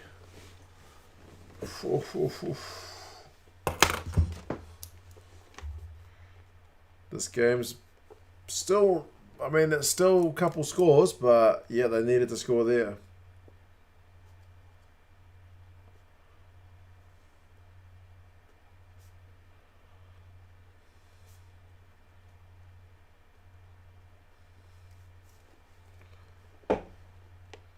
They're going to check the grounding. Surely not. Lolosio with the try assist pass. Oh yeah, got it. Easy.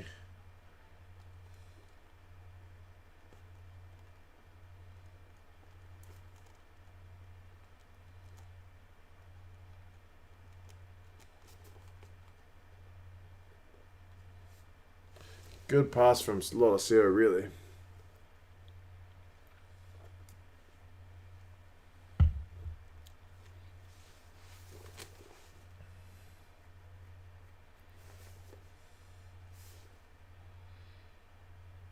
Smith didn't go up, but yeah, he got it down.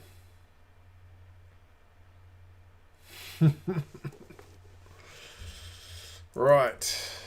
Do they kick the goal? Come on, Noah. Make it interesting. 10-point gap at the moment. Still going to be 2 scores either way. Come on.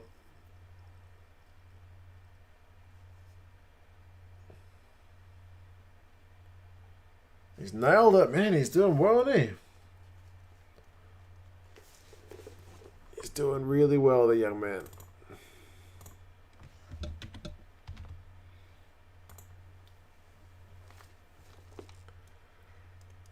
Rennie has no choice. Banks out long term. Callaway out short term. Pataya is out with concussion. Wright and O'Connell are the series, and neither are specialist fullbacks.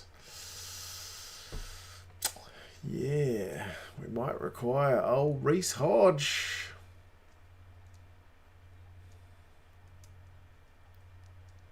Till 2 scores, but got the momentum. Yeah.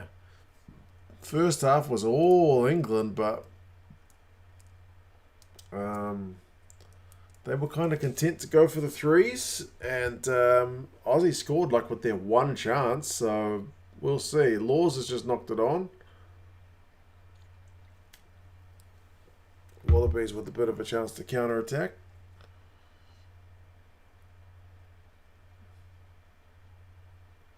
What can Freddie Stewart do? Nothing. Tackled. As long as Lolaseo's thriving, the Wallabies are fine, Sammy. Yeah, Lolaseo is really getting some bloody good experience under the belt with Cooper out, eh? Like, Noah was supposed to be the guy coming off the bench, but he's doing really good. I'm about 10 seconds in front of Stan Australia. That never happens.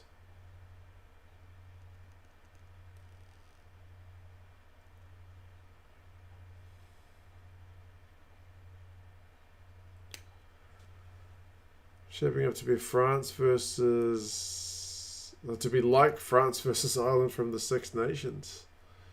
Oh no. Scott Sear's only just come on.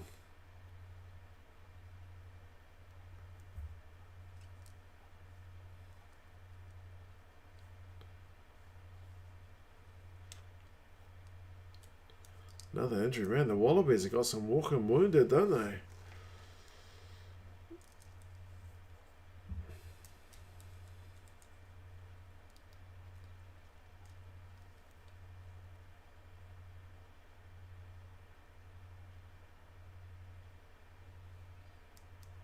Yeah, Angus Bell's just emptied the tank and now he's got another half an hour to play. Bloody hell. Scott came on. Yeah, I'm not sure. Wolfsong, eh? Must have taken a knock. Oh, Leota with the big carry. I love seeing that guy hit the ball at pace. And a penalty. Well, Wallabies kick this and it becomes a one-score game.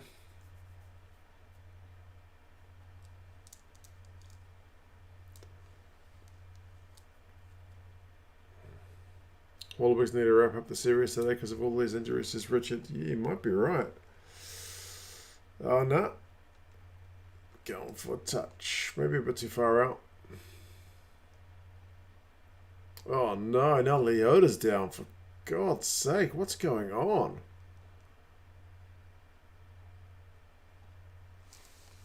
Is Curry on the bench? Nah, Curry got sent home, David, with a concussion. He's headed back to the UK.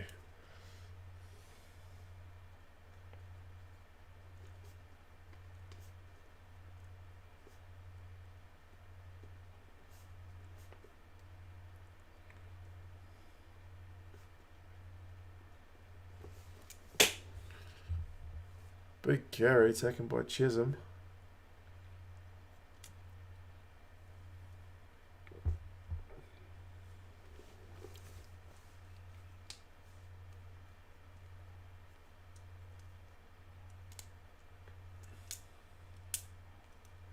We need to give the Wallabies the trophy for the injury bowl. Oh, man. There's Quade Cooper watching the game. Great comeback, says David. Yeah, they were not really at the races, the Aussie boys initially, but they're doing all right. Oh, but they've just knocked it on.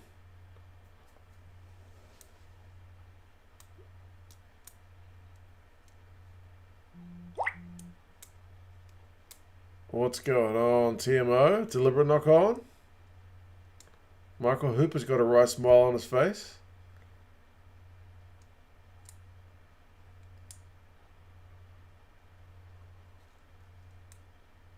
Oh, did he put his hand in the way, Marcus Smith, did he? Oh, yep, he's going to the bin.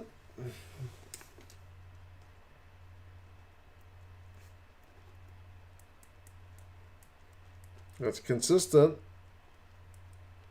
You got to take the 3 this time.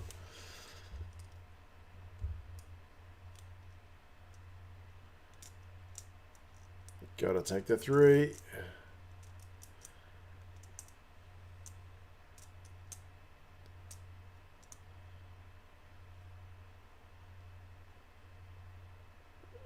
Consistent.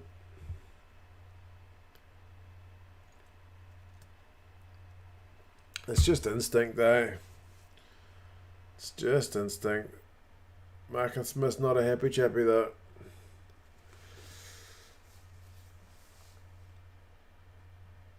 Yeah. Sammy, he is indeed going to take the shot. Apparently, it's got a 95% chance of going over. It's another one that I could pretty much hack over, I reckon.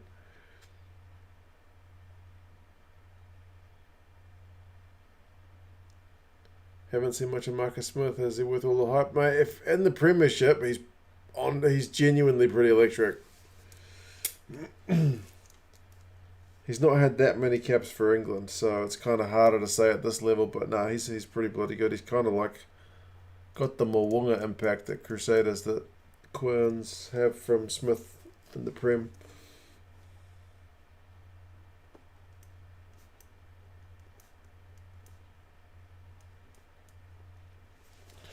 $17 points to 22. It's a 1-score game.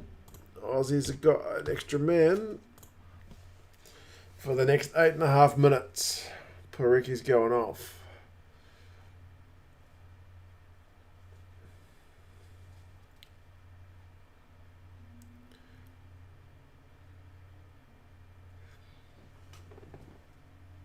Thing is that Quinn's Marcus Smith plays without Andre Esterhazen outside him, like a big mother ball carrier, you know what I mean? Like a big unit of a man.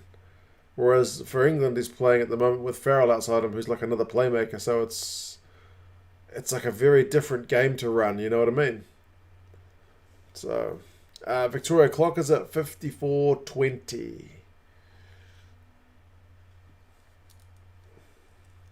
Fine cut to the Force next year. Good signing. Definitely a good signing.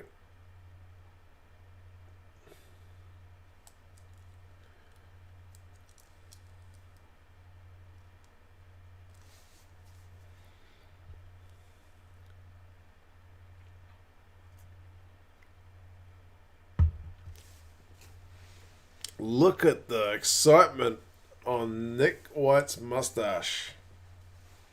He is absolutely having a ball, isn't he? Unbelievable. So that's a 50-22. What a kick.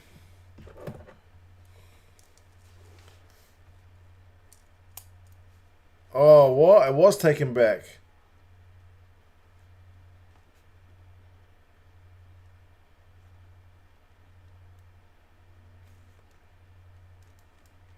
Bugger. Taken back. Almost. It's pretty close.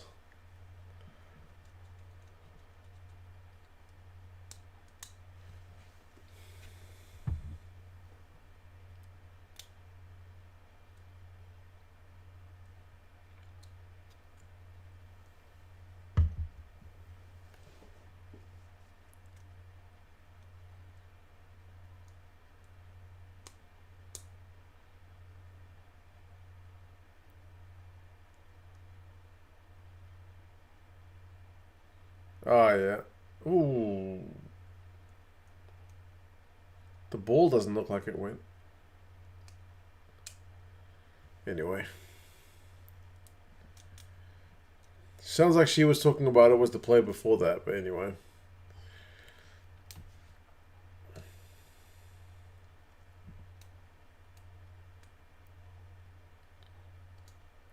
She sounds very sure, so she's definitely seen something that she's very sure about. Clock is at 55:50, and yellow card's got 6 minutes and 50 seconds left. Refs get a pounding these days, Francois. I think it's always been that way. We've just got a lot more access to video and stuff to microanalyze everything about them.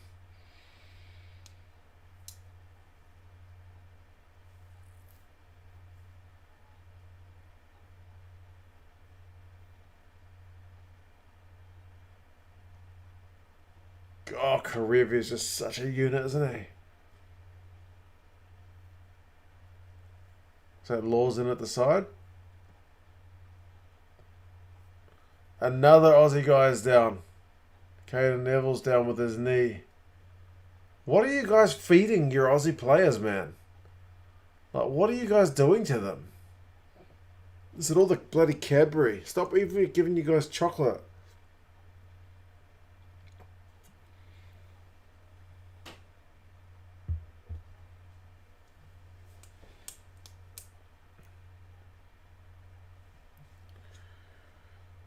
I don't know, man. How many guys are injured?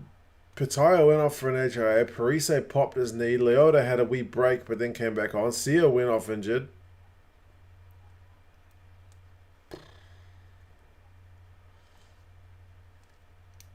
Training too hard, maybe.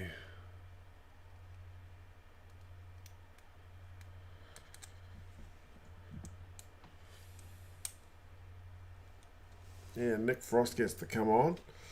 Pressure situation. What did I think of the AB's game? I did a whole video on it, but I'm trying to I'm trying to forget about that game at this point. The Ireland were too good, man. New Zealand's attack was pretty blunt. He jumped on his knee. Just one of those things. Yeah, I guess accidents happen, eh? Two absolute rubbish teams.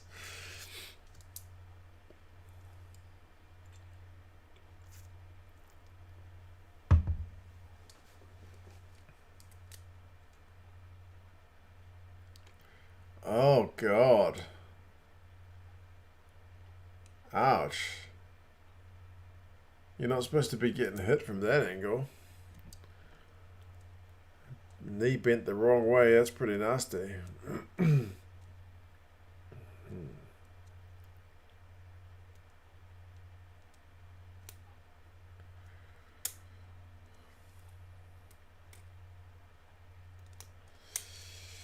Yep, Neville's off with his knee.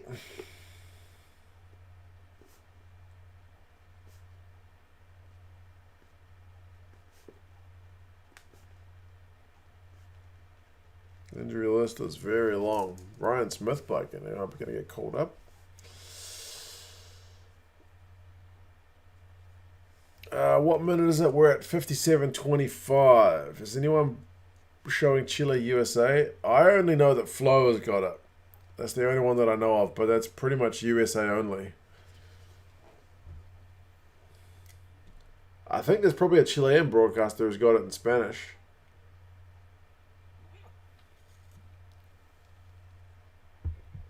Unfortunately for McDermott, the halfbacks are doing alright. None of the halfbacks are injured.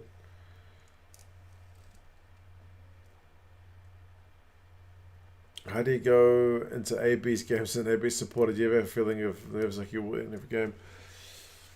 In recent years, I'm less confident we're going to win. But there was a while during that golden period where we genuinely just won pretty much everything. Then it all came crashing down.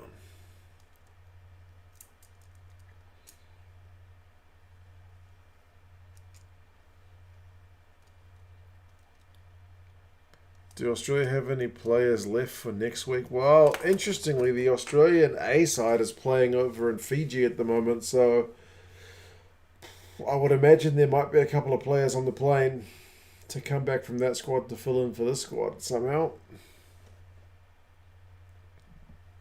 Don't worry, still have the blitters low. For now.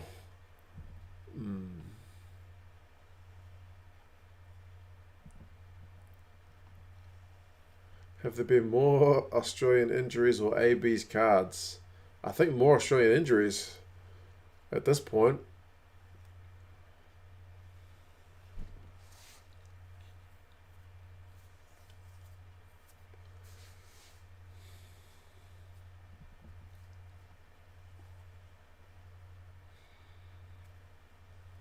Ref's not happy with the way they're picking down the scrum.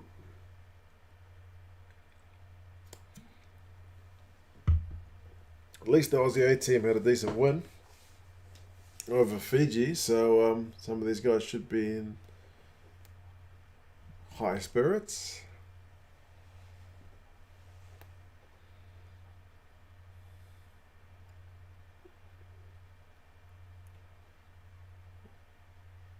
Yeah, I think Bell collapsed there. He's probably knackered. Yeah, that was Bell. Well, then again, it was Stewart. He's still on, so they've been playing about the same length of time. Might be a bit of a momentum shift to that one.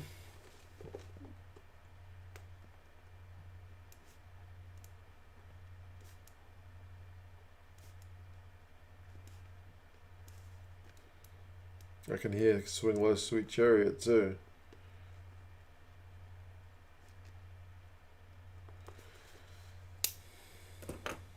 Who's in Fiji's group at the World Cup? The same as last World Cup, man. Wales, Australia, like it's just the same faces, isn't it?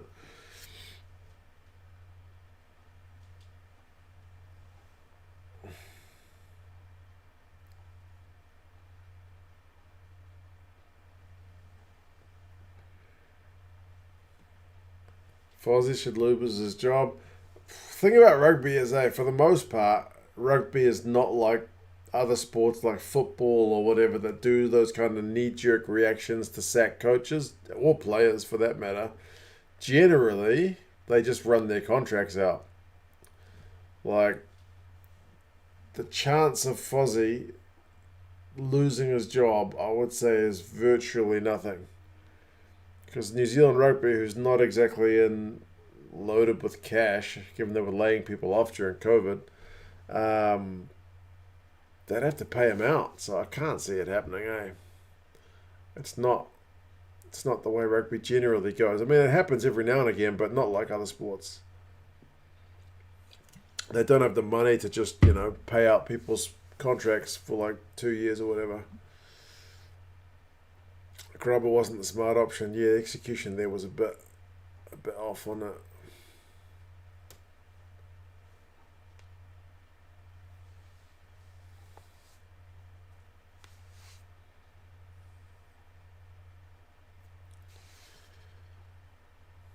New Zealand will only stick with him because it's close to a World Cup. Oh, they've given him a contract now. He's contracted through to the World Cup. I don't think he'll get renewed for sure. And it's always a big deal in New Zealand whenever an All Blacks coach contract expires. Like when Graham Henry lost the World Cup and then applied for the job again. Like that was a big deal, man. So, yeah.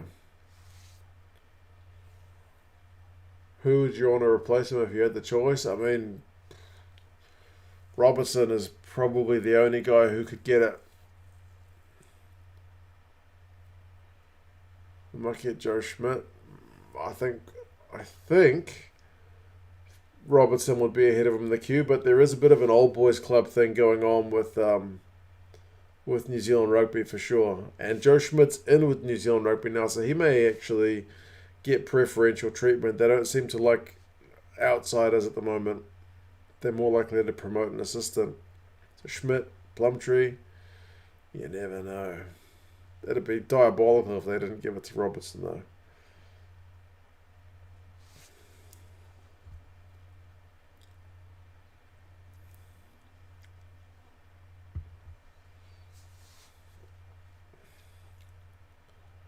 Definitely an old boys club, yeah. It's kind of like you got to pay your dues or kind of who you know, right? Like, I mean, Fozzie on his own merits didn't have the pedigree to get the job, but he's been an assistant, so it's kind of like he's next cab off the rank. He's paid his dues. Man, the Wallabies are fired up. That was a hell of a kick chase right there. Tom Wright with the big carry. Look at him go. Step round Ludlam. Does Farrell for pace. And then he drags what's his face into touch. Man, crazy.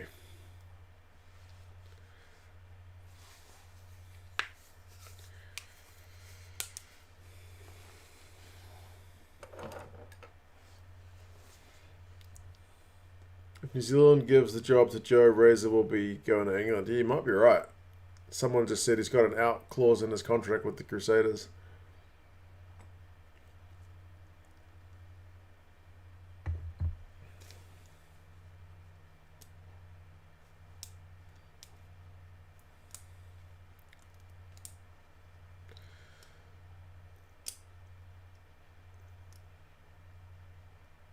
Oh, not straight. Unbelievable.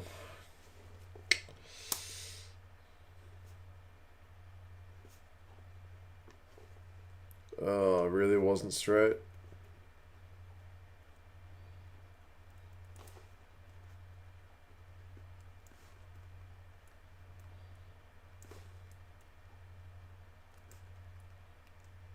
Back to 15v15. Hey.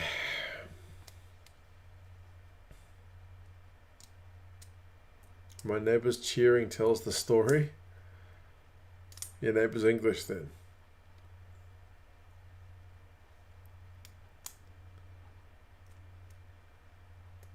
This has been a high quality game than the AB's Ireland game. The AB's Ireland game had its moments, eh?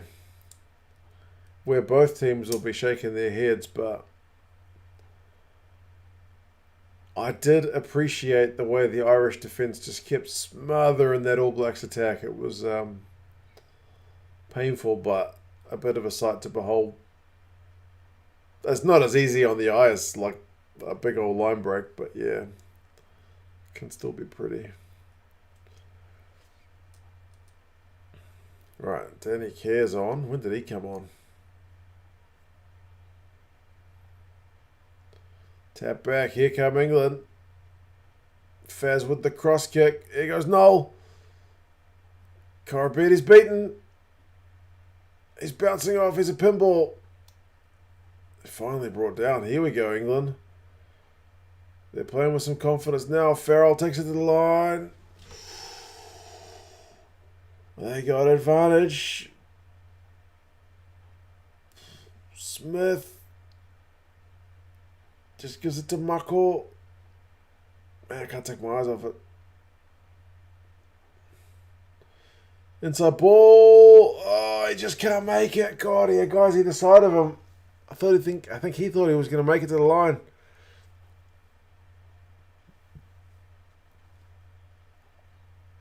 Muckle can't make it. Slipper needs to get out the way.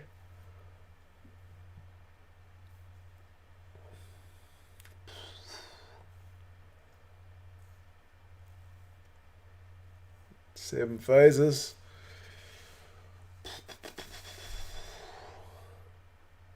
Short. 9 phases. They don't want the advantage. They want the try, surely. Nah, held up. Ronnie, mate, we are at 65 minutes. Pretty much 66 minutes now. So, yeah, just under a quarter of an hour to go.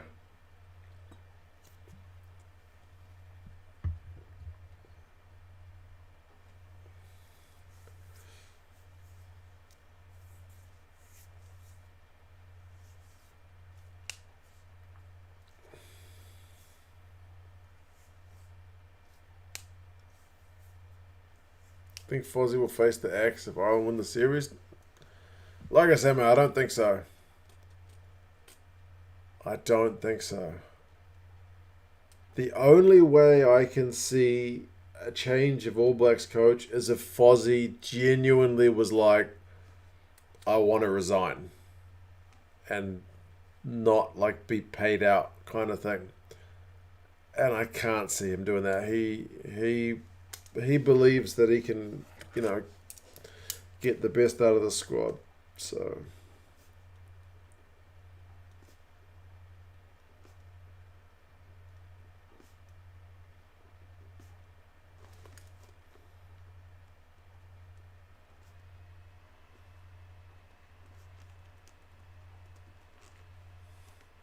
$17 points to 25.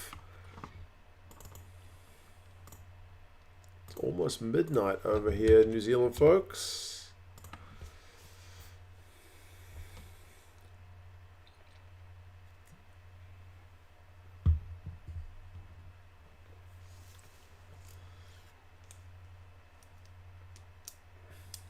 Jake Gordon's come on. Pete Samu's come on. Yeah, it's time for to Dave Rennie to chuck what he's got left at it. There's some breathing room. Yeah. Back to a 2-score game. They can breathe a little bit easier.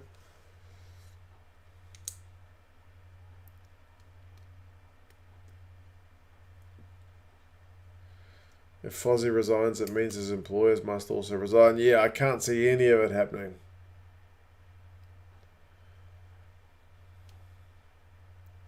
Pasami. Flat, man. Pete Samu with the offload and the tackle.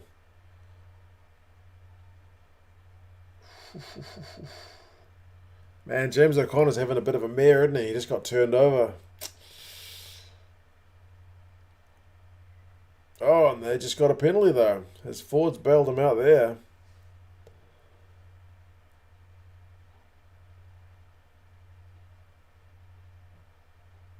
Cooper's the best 7 in the world since McCaw retired. Pocock before he retired as well. Do you think Foster will continue on after the World Cup? No way. I mean, he would have to win the World Cup. The only chance Fozzie gets any kind of more game time as coach is if he wins the World Cup, I reckon.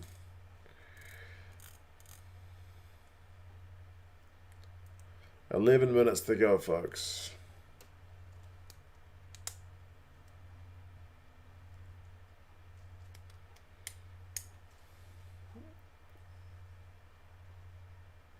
Uh-oh.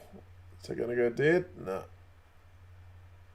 Stewart kicks it back. Not his best work.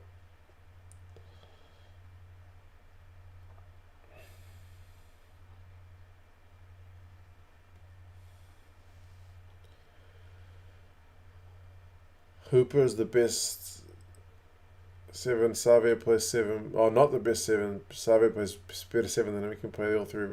They're pretty different, eh? I reckon. Savia's a bit of a weird player that I don't know, he's not like a fits any kind of mold player, is he?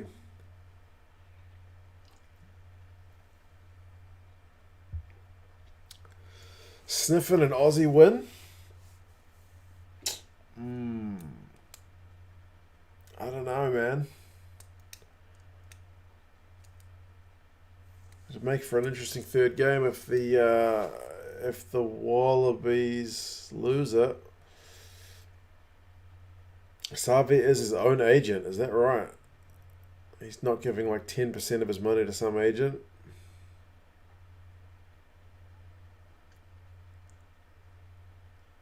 I do get why people have agents, because a lot of the time you would have no idea how much you're supposed to get paid for some stuff, right? When you're first starting out.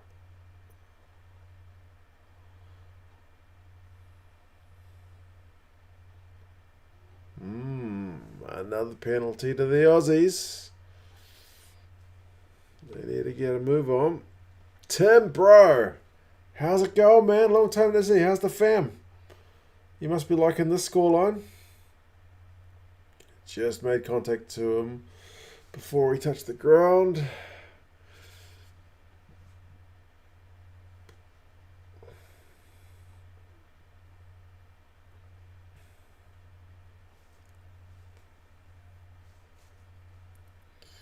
Less than 10 minutes now, folks.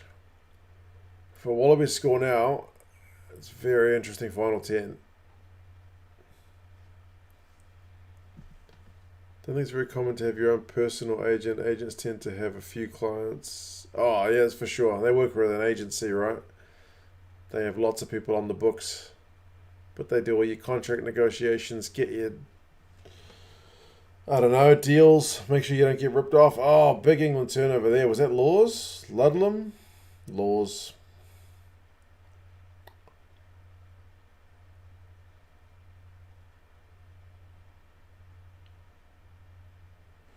Yeah.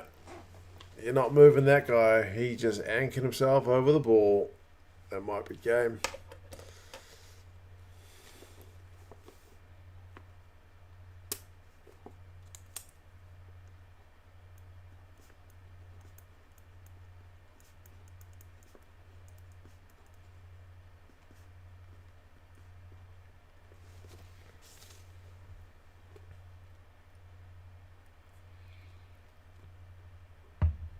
Laws was getting his arm stuck in. Yeah, Laws is good like that, isn't he? He's got big mitts on him.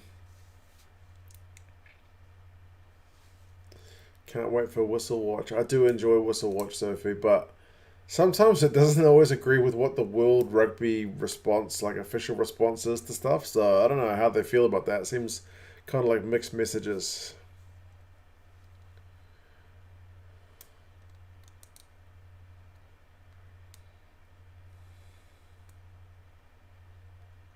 Remember that Tongan try saver from Laws? Was that where he like charged back down the field, like when they had a big break, and he was the only guy who charged back to stop it?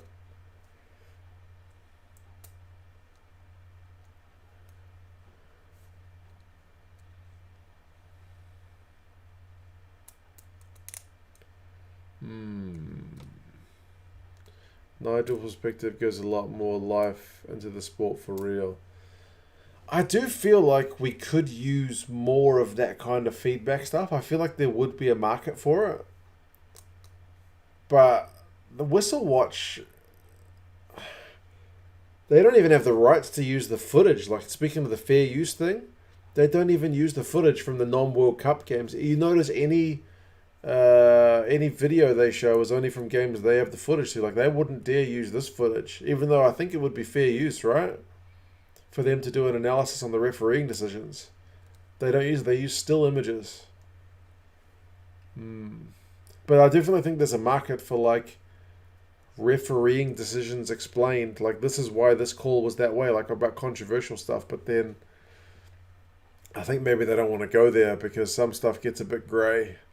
And the refs have got their own, in the moment kind of decisions to make. Timber, I'm at 73.15. The camera's panning around because the clock has stopped. There's a bit of a huddle. The Wallabies guys are breaking up. The English guys are still having a chat. Courtney's going to Danny Kerr and saying, who's the oldest one in the team, me or you? I think it's you, Danny. Something like that.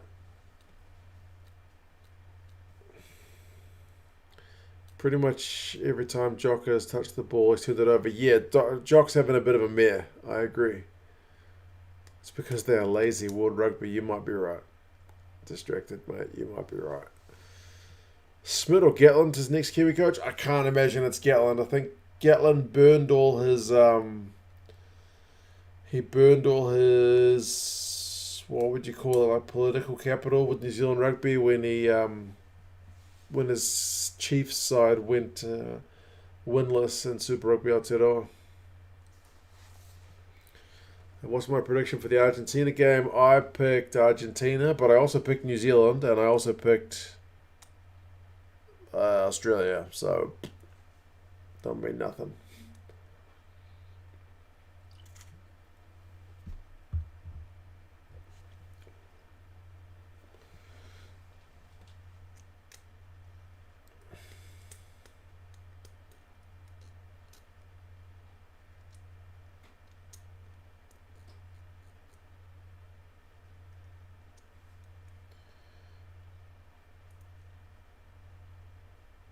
Have you seen their TikTok style shorts? No. I'm officially too old for that shit. Excuse my language. He's missed that one. But still, only 5 or 6 minutes to go.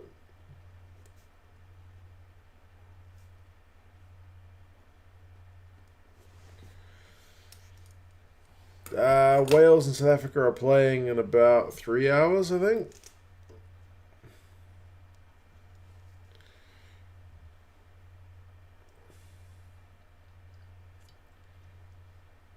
Put my house on Australia to win. That's not looking like a great move at the moment. I want to do a fake TMO series of contentious tries pre the TMO era. That's certainly, I think, the main reason they brought in the TMO is because there were some howlers back in the day. There's been a few competitions that I've watched in recent years that have had no TMO, Like, I watched a season of MLR with no TMO. They've got TMO this season, but they didn't have it the season before. And I watched, I think Pacific Nations Cup last week had no TMO. And no TMO is cool because the game flows faster until there's a howler, and then no TMO sucks. You can't seem to have it both ways.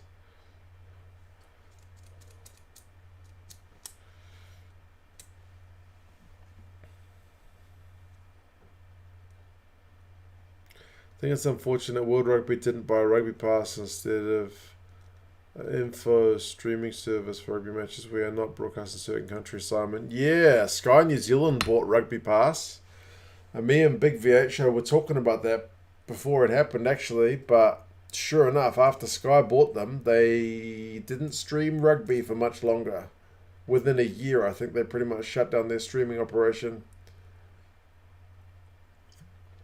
I get the feeling Sky were maybe concerned about how many New Zealanders were VPNing into Rugby Pass because Sky was overpriced. I remember once doing a video really early on, like 2018, about rugby prices. I don't know if maybe it was just like a topic or something. And like all the comments were Kiwis were just like, nah man, just use Rugby Pass, VPN. It was anecdotally very widespread.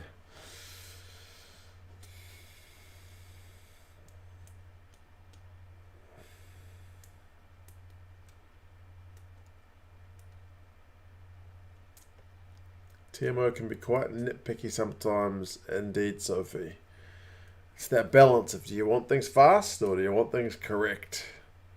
Honestly, when you watch the no TMO games, it's faster. And most games it's fine because most games don't have really egregious bad decisions that the ref misses, like, terrible, like legit knocked the ball on, like legit dropped it over the line, like the France-Japan game today. Japan scored a try that at first glance looked all good, referee awarded it. Other angle, you could see it where the ref wasn't standing, legit just drops it. There's daylight between the hand and the ball. Like, yeah, that's when you want the TMO. But most games don't have that, I feel. Anyway, England's going to win this one, folks, I reckon. They Aussie can't come back from here.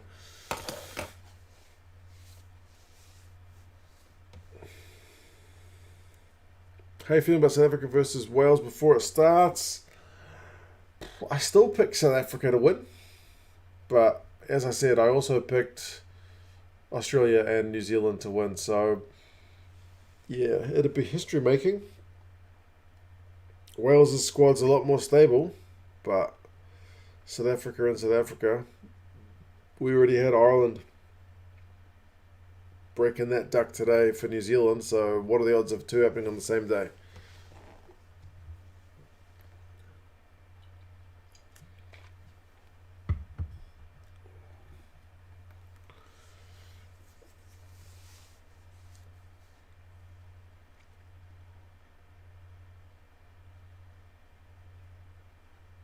Stadium Wi-Fi pass was on the board. Yeah, it was cross kick or something, right? Scrum penalty. Definitely game. Oh, Bell's getting hammered at scrum time now. I don't think he was expecting to play as long as he did.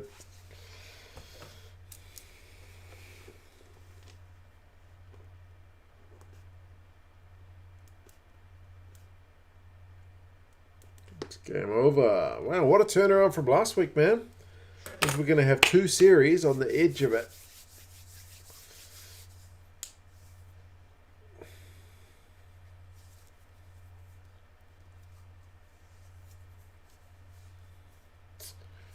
Minute and a half to go, folks.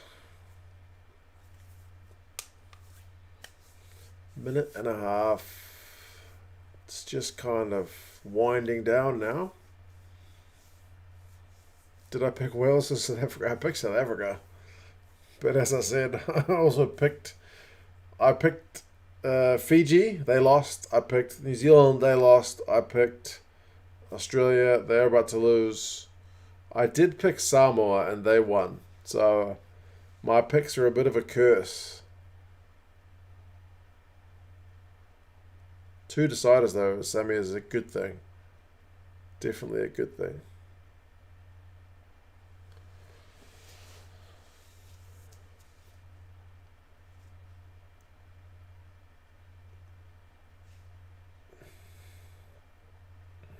One minute to go, folks.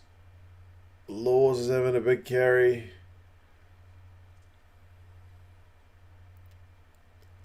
Next weekend's going to be massive. Indeed. I'm not disappointed to see deciders. I love it that there's something on the line. They can't just chuck out the B team and be like, oh well, series is already done. Might as well build some experience.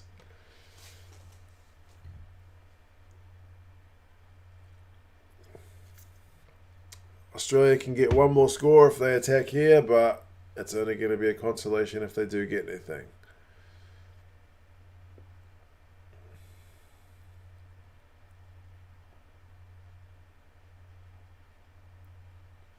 English defence is still pretty ferocious. Whoa, Rob Valtini, what are you doing? That's madness. Why would you go flying in like that, man? No need for it. Imagine if you get yourself red carded. Right? Why would you do that? You've already got enough injuries in your squad. Madness.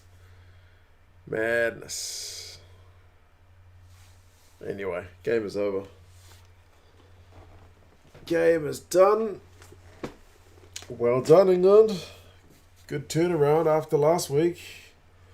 Definitely a good turnaround. Happy days, man. Two games next week, which are going to be proper humdingers. End of game frustration, but yeah, you're right. It's a bit dumb though. Like I said, imagine if you get suspended. Team doesn't need that. Bad day at the office for the Southern Hemisphere so far, indeed. And yes, Sophie, I'm going to head off to bed. It's after midnight. It's already Sunday for me. I'm going to get up in about 7 hours to watch the Argentinians take on the Scots, and then watch a delayed broadcast of the Box and the Welsh. So I'll be off all social media until that point because I don't want to be spoiled. Spoilers suck. But anyway, yeah, you guys will take care of yourselves. Cheers for the company. And yeah, we'll see if South Africa can kind of hold the fort for the Southern Hemisphere, or whether it's going to be them and the Pumas, or whether it's going to be a split. Anyway, take care of yourselves, folks. I'll see you again. See ya.